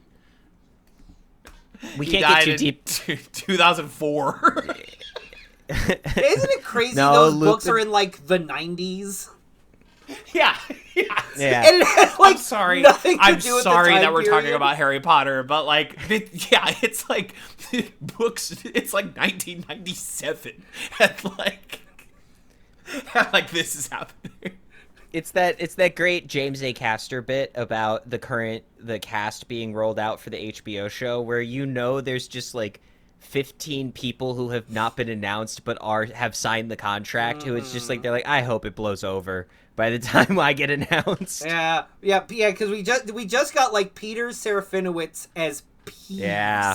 They're doing fucking the most, like, Peeves. pointless character in the We gotta books. stretch this shit. They gotta make fucking 8 seasons of this. Like, they gotta, like, they split the final book into 2 seasons. That would be something. I can't. Kevin's either pumping his fist or jerking off a big dick. I can't tell which one. Jerking off a big dick. Okay, yeah. God, there was like 3 weeks straight where, like, if anything you tried to watch on HBO Max, they were feeding you either the Harry Potter trailer or like their little making of thing. The making of where everyone's at gunpoint going, "Don't worry, it is good. We're trying. We're really It's trying." good. We're We swear. really trying to live up to that franchise of movies we made not that long ago. Not that long ago. Like it's like 12 kids years today ago. need their own Harry Potter, and it's like it's still there. It's what it didn't go anywhere. That's at least wisely. If Peter Jackson need return to Middle Earth, at least he's like, well, we'll do something else. We'll figure something else out that isn't me just sanctioning. Search for Gollum. Where making is he? Who knows? Where's he been? Where'd he go? Gollum's in the audience for Animal Farm. He's like, we didn't give it a I chance. Andy Serkis, man, a wonderful, wonderful actor. Just simply does not have the juice behind the camera. No. I'm sorry to this king. Hey. Just absolute. Doesn't have it. Serial, how dare you say that about Venom 2, Let There Be Carnage? A movie where Venom comes out at a queer, it is a not explicitly It's true. queer Halloween party. He goes to a rave. Yeah. That is pretty queer looking. Yeah, it's true. But it's not true. explicitly. There's rainbows, Fair but enough. no I flags. haven't seen that. It's actually great because they just make it like a gay buddy comedy. Like It is. It's about Like it's Eddie about him Brock- being in love with Venom. Yeah, Eddie Brock and Venom are in love. They can't imagine life separate. They hate being apart, and they just they need to be together, and it's beautiful. And also, Woody Haven't seen any of Harrelson those. is not giving a shit in a very fun way. The ending of Venom 3 made me cry. So take that for what it's worth. I will take that for what it's worth. Zip nothing. It's worth Nada. the shit on my shoe. Wrap it up. Well, we should probably pull ourselves out of this 30-minute diversion we've been on and get back to the masterpiece, the 2011 masterpiece, The Three Musketeers. No, This perfect little flick. I mean, it's Just mostly like the platonic ideal of a 3.5-star movie. Yes.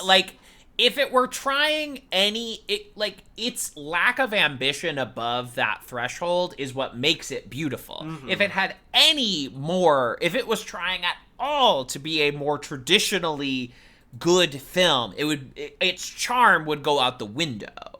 Its lack of ambition in that way is what makes it profound. Absolutely. And that's what makes it also, I wasn't sure often, like in certain moments I was like, does Paul W.S. Anderson think that he is making a great adaptation of literature? Like, is this God, him no. trying to No. class it up? God, no. And He's so just- resoundingly he's no, trying in a to great do way. a Pirates of the Caribbean Iron Man movie. He's just trying to do a dumb Basically. little adventure flick. He is like, he knows who he is, and that is what makes him great, is because he'll do the Monster Hunter movie with a smile on his face, And it's because he good. gets to make a film with his babe wife. Like, may we all be so lucky. He'll do it. Yeah, He'll it's do true. it all. Like, he doesn't. It's fun to him. Nothing's like below him in a way that I find really No. like, and like I mean, no disparagement in any way towards Zach Kreger, who I think his Resident Evil looks spectacular. I think it looks so good, and I'm so excited to see what he goes on to do. But it is interesting how we're at a point where it's like, now we regard things like Resident Evil as like, well, you must get out one of the horror maestros of its time. Whereas when Paul W.S. Anderson accepted the role of Resident Evil, he knew he was making you a plate of mozzarella sticks. He was like, this is going to be to the point. It is going to be fun. It's going to be wacky, and like, it's going to have that classic W.S. Anderson like kitschy horror fun. Yeah. This one's lacking a little. This one is at a weird. It's less kitschy and like horror adjacent than it is kind of like. Well, it's a more in different his, genre. Well, it's swashbuckling. Exactly. Yeah. Yeah, and like, it's got kind of a bawdy like horniness to it instead. Yeah, Which it's much more like, it's not kitschy. It actually, dare I say, tries to attempt a little bit of glamour in its costume design. absolutely. The costumes are gorgeous. Costumes in are this so movie. great. They're I'm so sorry. cool. It's cheapy. I love that runner with the king. All he wants to do is have a nice outfit. He just wants to impress Duke of Buckingham. He just thinks he's so cool. And they keep fucking with him. Yeah. I love our gay little king. I do like the king. I kind of liked that it never like, I was ready for the king to almost be presented as like some sort of like misogynist villain by the end, where he like, and it almost is like, by the end, I don't think it even really matters if he got cucked or not. Like, I think he's come to that realization on his own that you know, the consummation of a marriage is nothing compared to the love one shares with the person. There's no shame in sharing your wife with the world. Where's the shame in wanting to share your wife with the world? None. What's wrong with I mean, showing look off at- how cool and hot your wife is? The king gets That's it. W.S. Anderson's whole thing. Is he's like, Absolutely. I'm in love with this woman and I want the world to be in love with her too. and it we did are, and I am. Yeah. It did really make me think about what you said, Kevin, about Hellboy 2019 as like, imagine if Hellboy 2019 were made by Paul W.S. Anderson. It would actually probably be a masterpiece. Like, good. you're not wrong stand- there. I stand by it. I forgot that we covered two Jovoviches so close together. Yep. Maybe I should pivot my next pick and get a little more JoJo in there. We just become a Put a little Mila Jovo in Jovovich. there. Oh yeah, I have two podcasts where we cover the filmographies of famous actresses. Run the Julias about Julia Roberts Run the Jovovich. and the Jovovich. The Mojo Jovovich. Jovovich witnesses. Mojo Jovovich is good. Mojo Jovovich. The Hogzketeers Slop Swap coming up this year. I hope you guys are already planning what your Hogzketeers Slop Swap is this year. I got an idea, and it's about a good. It's 6 actually. months. I know what I'm gonna pick, Well- and it actually is good. I'm not gonna be naughty this year. I'm gonna be nice. Mine's just long. Mine this year is just gonna be long. You can take that niche. I think I ran with that as far as I could. I think mine's like 2 hours and 20 minutes or something. Oh, like breezy. it's lengthy. Machi. That's fine. What are you, Hook? I just had to watch Hook. It's so long. Longest movie in the universe. It's so long. There's way too much. Not even call it meat. There's a lot of fat on that creature. Yeah, I have some notes, actually. Spoilers for the episode of Run the Julias. I have a couple of tweaks that I would make. Stevie, listen. Listen, Stevie, reel baby, it in. listen. get a grip, man. Well, he did. And then Isn't like Minority Report's right after or something like? Minority Report is a solid 10 years after. Okay, I thought I don't know why I thought Hook was like late 90s. Hook is 91. Okay. Minority Report is like 2002. 90 Spielberg. Oh, he literally after Hook, he went back to film school and made Schindler's List as his senior thesis, and then Jurassic Park also. So he got a grip pretty quick. Yeah, actually, he kind of got his groove back. He got the fastball back, and now I would say he has kind of like a low knuckleball across the middle on Disclosure Day. I'm like, interesting. I don't, maybe not all the way full the way baked, but like I had an entertaining night at the movies, Which is all we could hope for. Speaking of entertaining nights at the movies, fencing. Probably the best fighting style for movies ever made. Absolutely. Yeah, it's awesome. Princess Bride. It's just Robin like Hood. Yeah. Big long sword. Pirates of the Caribbean. Long thin sword. Hit it against each other 1,000 times. Absolutely. It's awesome. It's good every time. Swords need to make a major comeback in films. Yeah. I need to see some more sword fighting action. I think the Marvel Cinematic Universe could get me back if like Black Knight actually does some fucking sword fighting. Black Knight movie, I mean, just like right around the corner, any day. It's happening. Kit Harington is on set right now as we speak. Black Knight's gonna be there. Still practicing. Star Fox, Harry Styles is gonna be there. We're finally gonna get Pip the Troll back. Hercules, Brett Goldstein, they're all gonna be there. Brett Goldstein. Clea, Charlize Theron is gonna be there, right around the corner. It's any day now. I think they actually made it already. Now. I think we just missed the marketing or something because they're rolling out. Kingo is Kingo will return. Star-Lord's supposed to return at some point. Star-Lord will return. He's too busy being in St. Charles, Missouri. Druig is back. We got Phastos. We've got Sprite. We have all these. You have Phastos. You have Sprite. You have all these great characters. You have Cersei. You have. You have There's one more I can't remember. It's like the it's gone. But it was like James Lipton interviewing Kumail Nanjiani is like, is Kingo in the room with us right now? Can we hear from Kingo? Sorry, I'm sure you get this all the time, but can we get a little Kingo here? Can I talk to Kingo for a minute? Little Kingo. So Kingo, you play an actor in Bollywood films. Now you are made out of what? Exactly. Pakistani. You're made out of Pakistani. You're made out of Pakistani. Kumail Nanjiani, who you might remember as a very litigious contestant on this most recent season of Taskmaster, very rules-based. Oh, really? Knows how to play a heel. Yeah. He's got a lot of quibbles with some of the rules. He's doing Sex Criminals. He is. Mm-hmm. He's not at least the lead actor. But he's the writing. No, he's writing it. It's him and Emily V. Gordon, right? Could probably get him in there somewhere. Yeah, totally. Vidal. Let him be like the therapist Cooper Vidal? or something. Cooper Vidal. Well, but the problem now is he's ripped. He's like he showed up in The Breadwinner and he was just he's fucking jacked. He's more medium ripped now. Yeah. Yeah. Wait, I order my Kumail, I say medium ripped. Can I get my steak medium ripped? We tear steaks here, sir.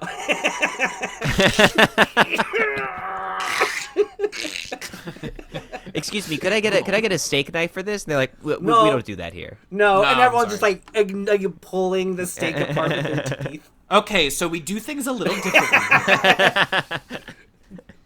You're gonna get steak on a small plate, and you're gonna rip it up a hand.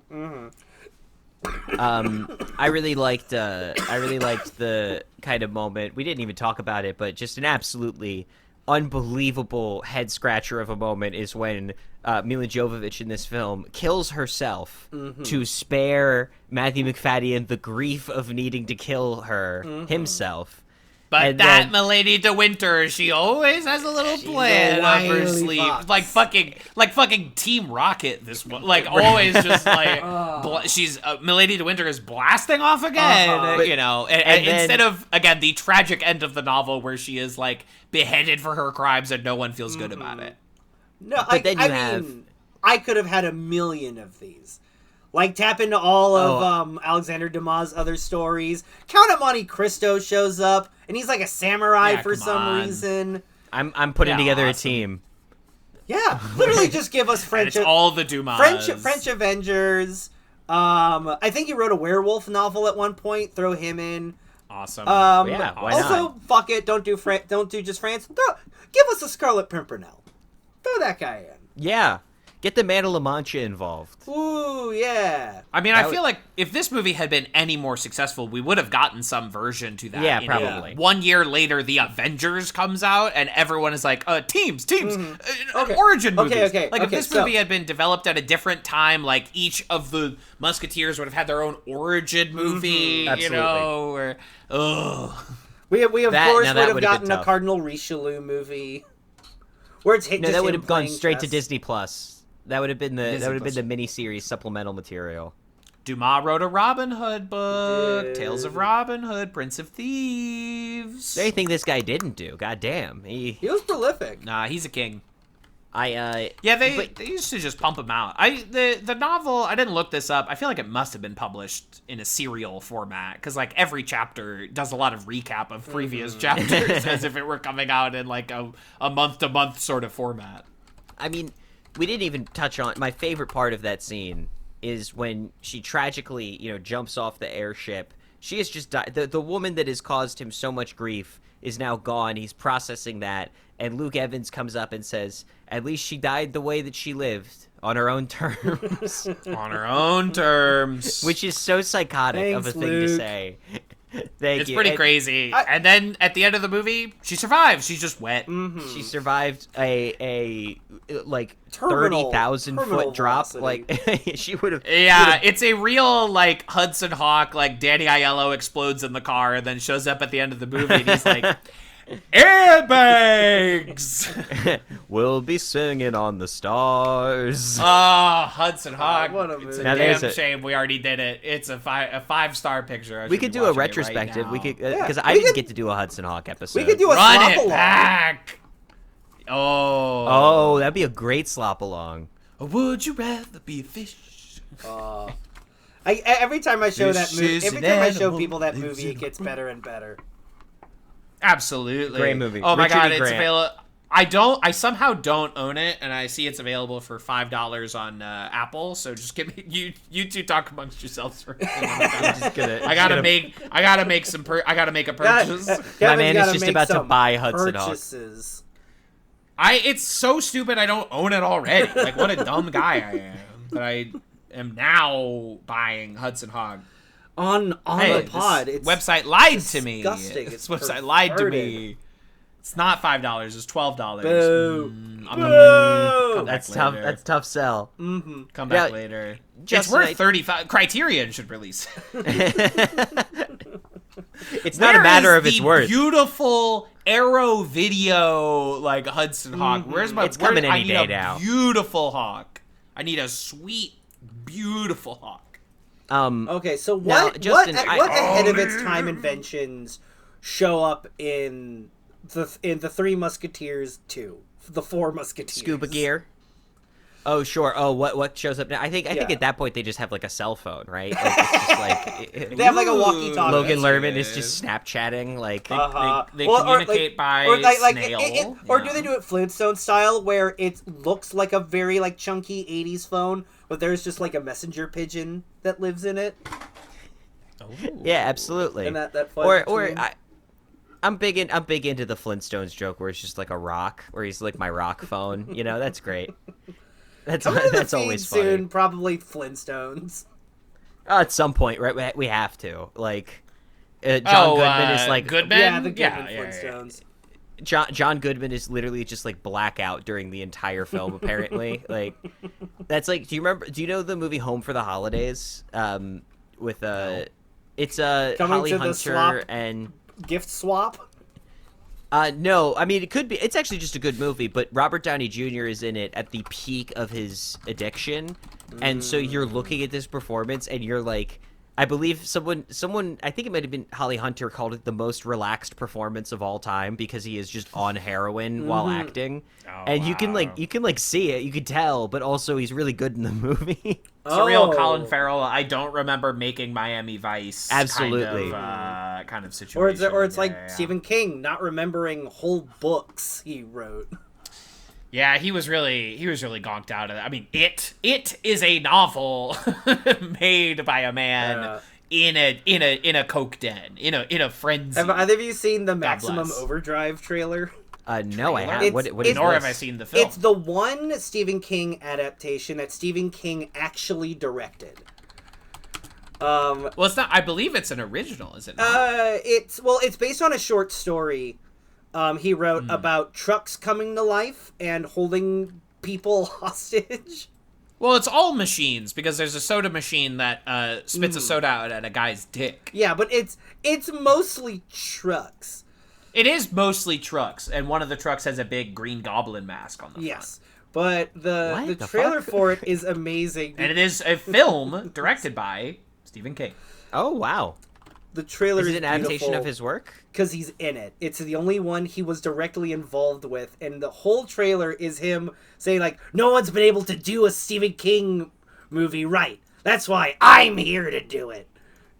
Yeah, it's based on like a short story, like Justin said, or something. It is genuinely really funny how whenever I open our general chat, I'm greeted by several pictures of Ben Shapiro, including T-boy Ben Shapiro with a tuck. It's beautiful. It's a beautiful thing. We haven't really done much Shapiro material lately. You gotta let it sit. I think we did a lot of it Gotta let for a little bit. We gotta let it marinate for a little bit. Yeah, wait until I give us Lady Ballers. Yeah. We gotta find like a new. We gotta find a new niche, like I don't know, T-boy, like Eric Kirk. Okay, so it has to be Oh, a that's risky right now. T-boy. She's And we're litigious. just a T-boy Erica Kirk. Eric Just- Kirk. I don't even know where to start. I guess I start with it being a T-boy Erica Kirk. You know, if that's true, what else is true? Okay. That's okay. Yeah. From the The twisted world vision is of our Justin. oyster. Yeah. Justin really should be doing underground web comics, but he's doing this instead. I mean, that's a T-boy gold. Eric That's a Kirk. gold mine waiting to happen. Get Drewski on the phone. See what he has to say about this whole thing. Drewski, I got another race for you. Drewski, I got ideas. Drewski, Asian this time. Would be. I mean, that one would definitely maybe be a little more incendiary. I don't know. That one feels. I don't know. Yeah, no, it is Drewski and okay to do Yellowface? white. You know, Yeah, Eddie you can do Murphy did whiteface. it, and Dave Chappelle did it. Whiteface is okay. Yeah. Marlon Wayans. You know. Eric Andre did it in the film. Well, of course, multiple Wayans, Sean and Marlon Wayans. Yes. I forgot who was white the other chicks. white chick. They were White white. chicks. Is that you doing Tom Hanks in Elvis? They were white. He's white. He's white. That's a crazy part of that. That's a crazy awesome. part of that movie. That movie's So great. good. Love they It's let him so go. good Let him that go Tom Gonzo Parker mode. did not talk like that at all. It's so cool that like the real guy sounded nothing like that, and Tom was like, gonna do The some snowman and the showman. God, that movie's so good. Hogz, wee woo. 4 years later, we're doing emergency Hogz Slop about Elvis. It's a great movie. It's an awesome movie. Justin, did you have any, kind of like any real like huge points you still have not made about this film? Because it was your choice. This is I think- I full disclosure, I don't have a huge personal attachment to this flick. I just picked something that seemed pretty light, pretty breezy, a nice kind of palate cleanser. It's just a movie. It was an olive branch, like you said. It was Yes. something to get us all back to the kitchen table and talking like a family again. Exactly. Like, Exactly. I just want us to eat dinner. I slave every day, and you don't even touch the food. You're just fighting. We're a family. We love each other. You sound like the lady from Thundercrack. You had the I pupil. wish. Any mention of Thundercrack, I always just think about the fact that Kevin's going to inevitably need to scrub it from existence. Like, He's just gonna find every copy of Thundercrack and then just destroy it in a fire. Break it. And I'm gonna send do the Red Letter Media Nuki tape destruction video. I tell you, I saw Nuki at there's a shout out to my buddy Steve, does an incredible monthly show at Wonderville in Brooklyn. He does a show called Disaster Piece, where they do a little like presentation about this movie and they present you drinking rules, and then everyone must drink together while they kind of like commentate on the movie. And it's a New York institution for me at this point. It's I try never really to miss fun. one. I saw Thunderpants there, the movie about the kid who farts. With Rupert Grint. I saw a movie called Ninja Terminator in that movie, which was awesome. Great time. Highly recommend. Yeah. Frankenhooker was my first disaster piece. Hallowed. On a date. Well, they also, I remember afterwards, I was like, man, isn't that movie great? And Steve was like, yeah, I'm going to be honest, like, we've never done a movie that good before. That was, like, the best movie we've ever watched here. And then Nuki was one of them. Nuki's a weird watch. I bet. Well, they also did. It's like an E.T. knockoff, isn't it? Well, they do a lot of E.T. knockoffs at this show. They did Nuki and then they did Koki. And Koki was even more, like, surreal and crazy. I've seen Koki. Because my parents know me too well, they got me a subscription to Eternal Family for the holidays. What's that? Oh, Kevin, don't enter his realm. It is a very Justin coded streaming service. Like they got like people had been sending me clips from their Instagram account just independently for months from this. Eternal Family. I feel like your taste is really like those subscription services that like bars will get. That's just putting some shit on the screen. You know, like it's like I guess, like but I genuinely like it. No, of course, like, I'm not as a begrudging you movie. that. That's the whole point of this of this whole experiment. Is we all do genuinely like the things that we present. We've never. While we're talking about weird little guy movies, y'all know about Homoti, the gay ET Yes. movie? No, I don't. Oh. Yeah, there's Homoti. It's about a gay ET, and his name's Homo. Homoti. I just got and it. it's oh man, it's Turkish. Yeah, it's a Turkish work. Yeah. Turkey Turkish kind of gay cornered ET. the market on knockoff ETs.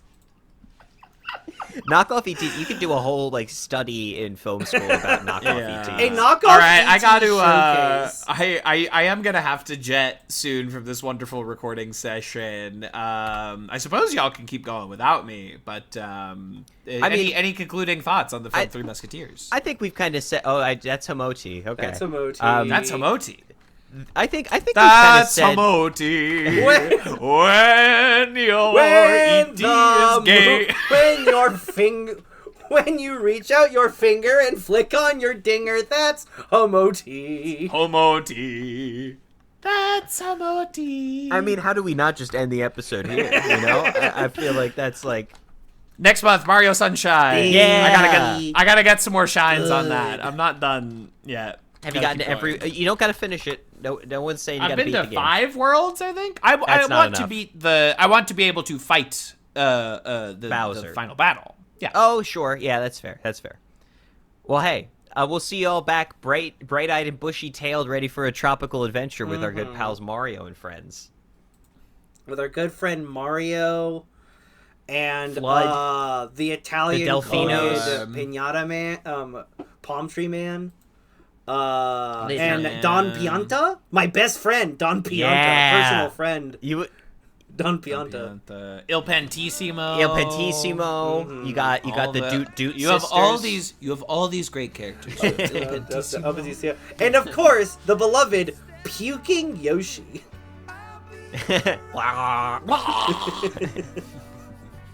He could just sustain it. It's me after a night, with a little too much Don Julio. Just I'm burned away his gag reflex, just corroded his throat smooth.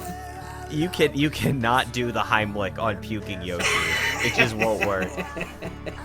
That's Hamoti. That's Hamoti. I feel like we ended there, right? Hypothetically, what if I'm Hamoti? Wrap it up. One of you was emoji. Sorry for let's say, coughing so much through that. Let's say, hypothetically, I am gay Turkish ET. Let's make it all fun, all for love. Let the one you hold be the one you want, the one you need. 'Cause when it's all fun, it's one for all. When there's someone that you know, then just let your feelings show and make it all fun, all for love. When it's love you make, I'll be the fire in your night. When it's love you take, I will defend, I will fight. I'll be there when you need me. When honor's at stake, this vow I will make. Yeah, that is all for one, all for love. Let the one you hold be the one you want, the one you need. 'Cause when it's all for one, it's one for all. When there's someone that you know, then just let your feelings show. Make it all for one, all for love. Don't lay our love to rest, 'cause we could stand up to the test. We got everything and more than we had planned, more than the rivers that run the land. We got it all in our hands.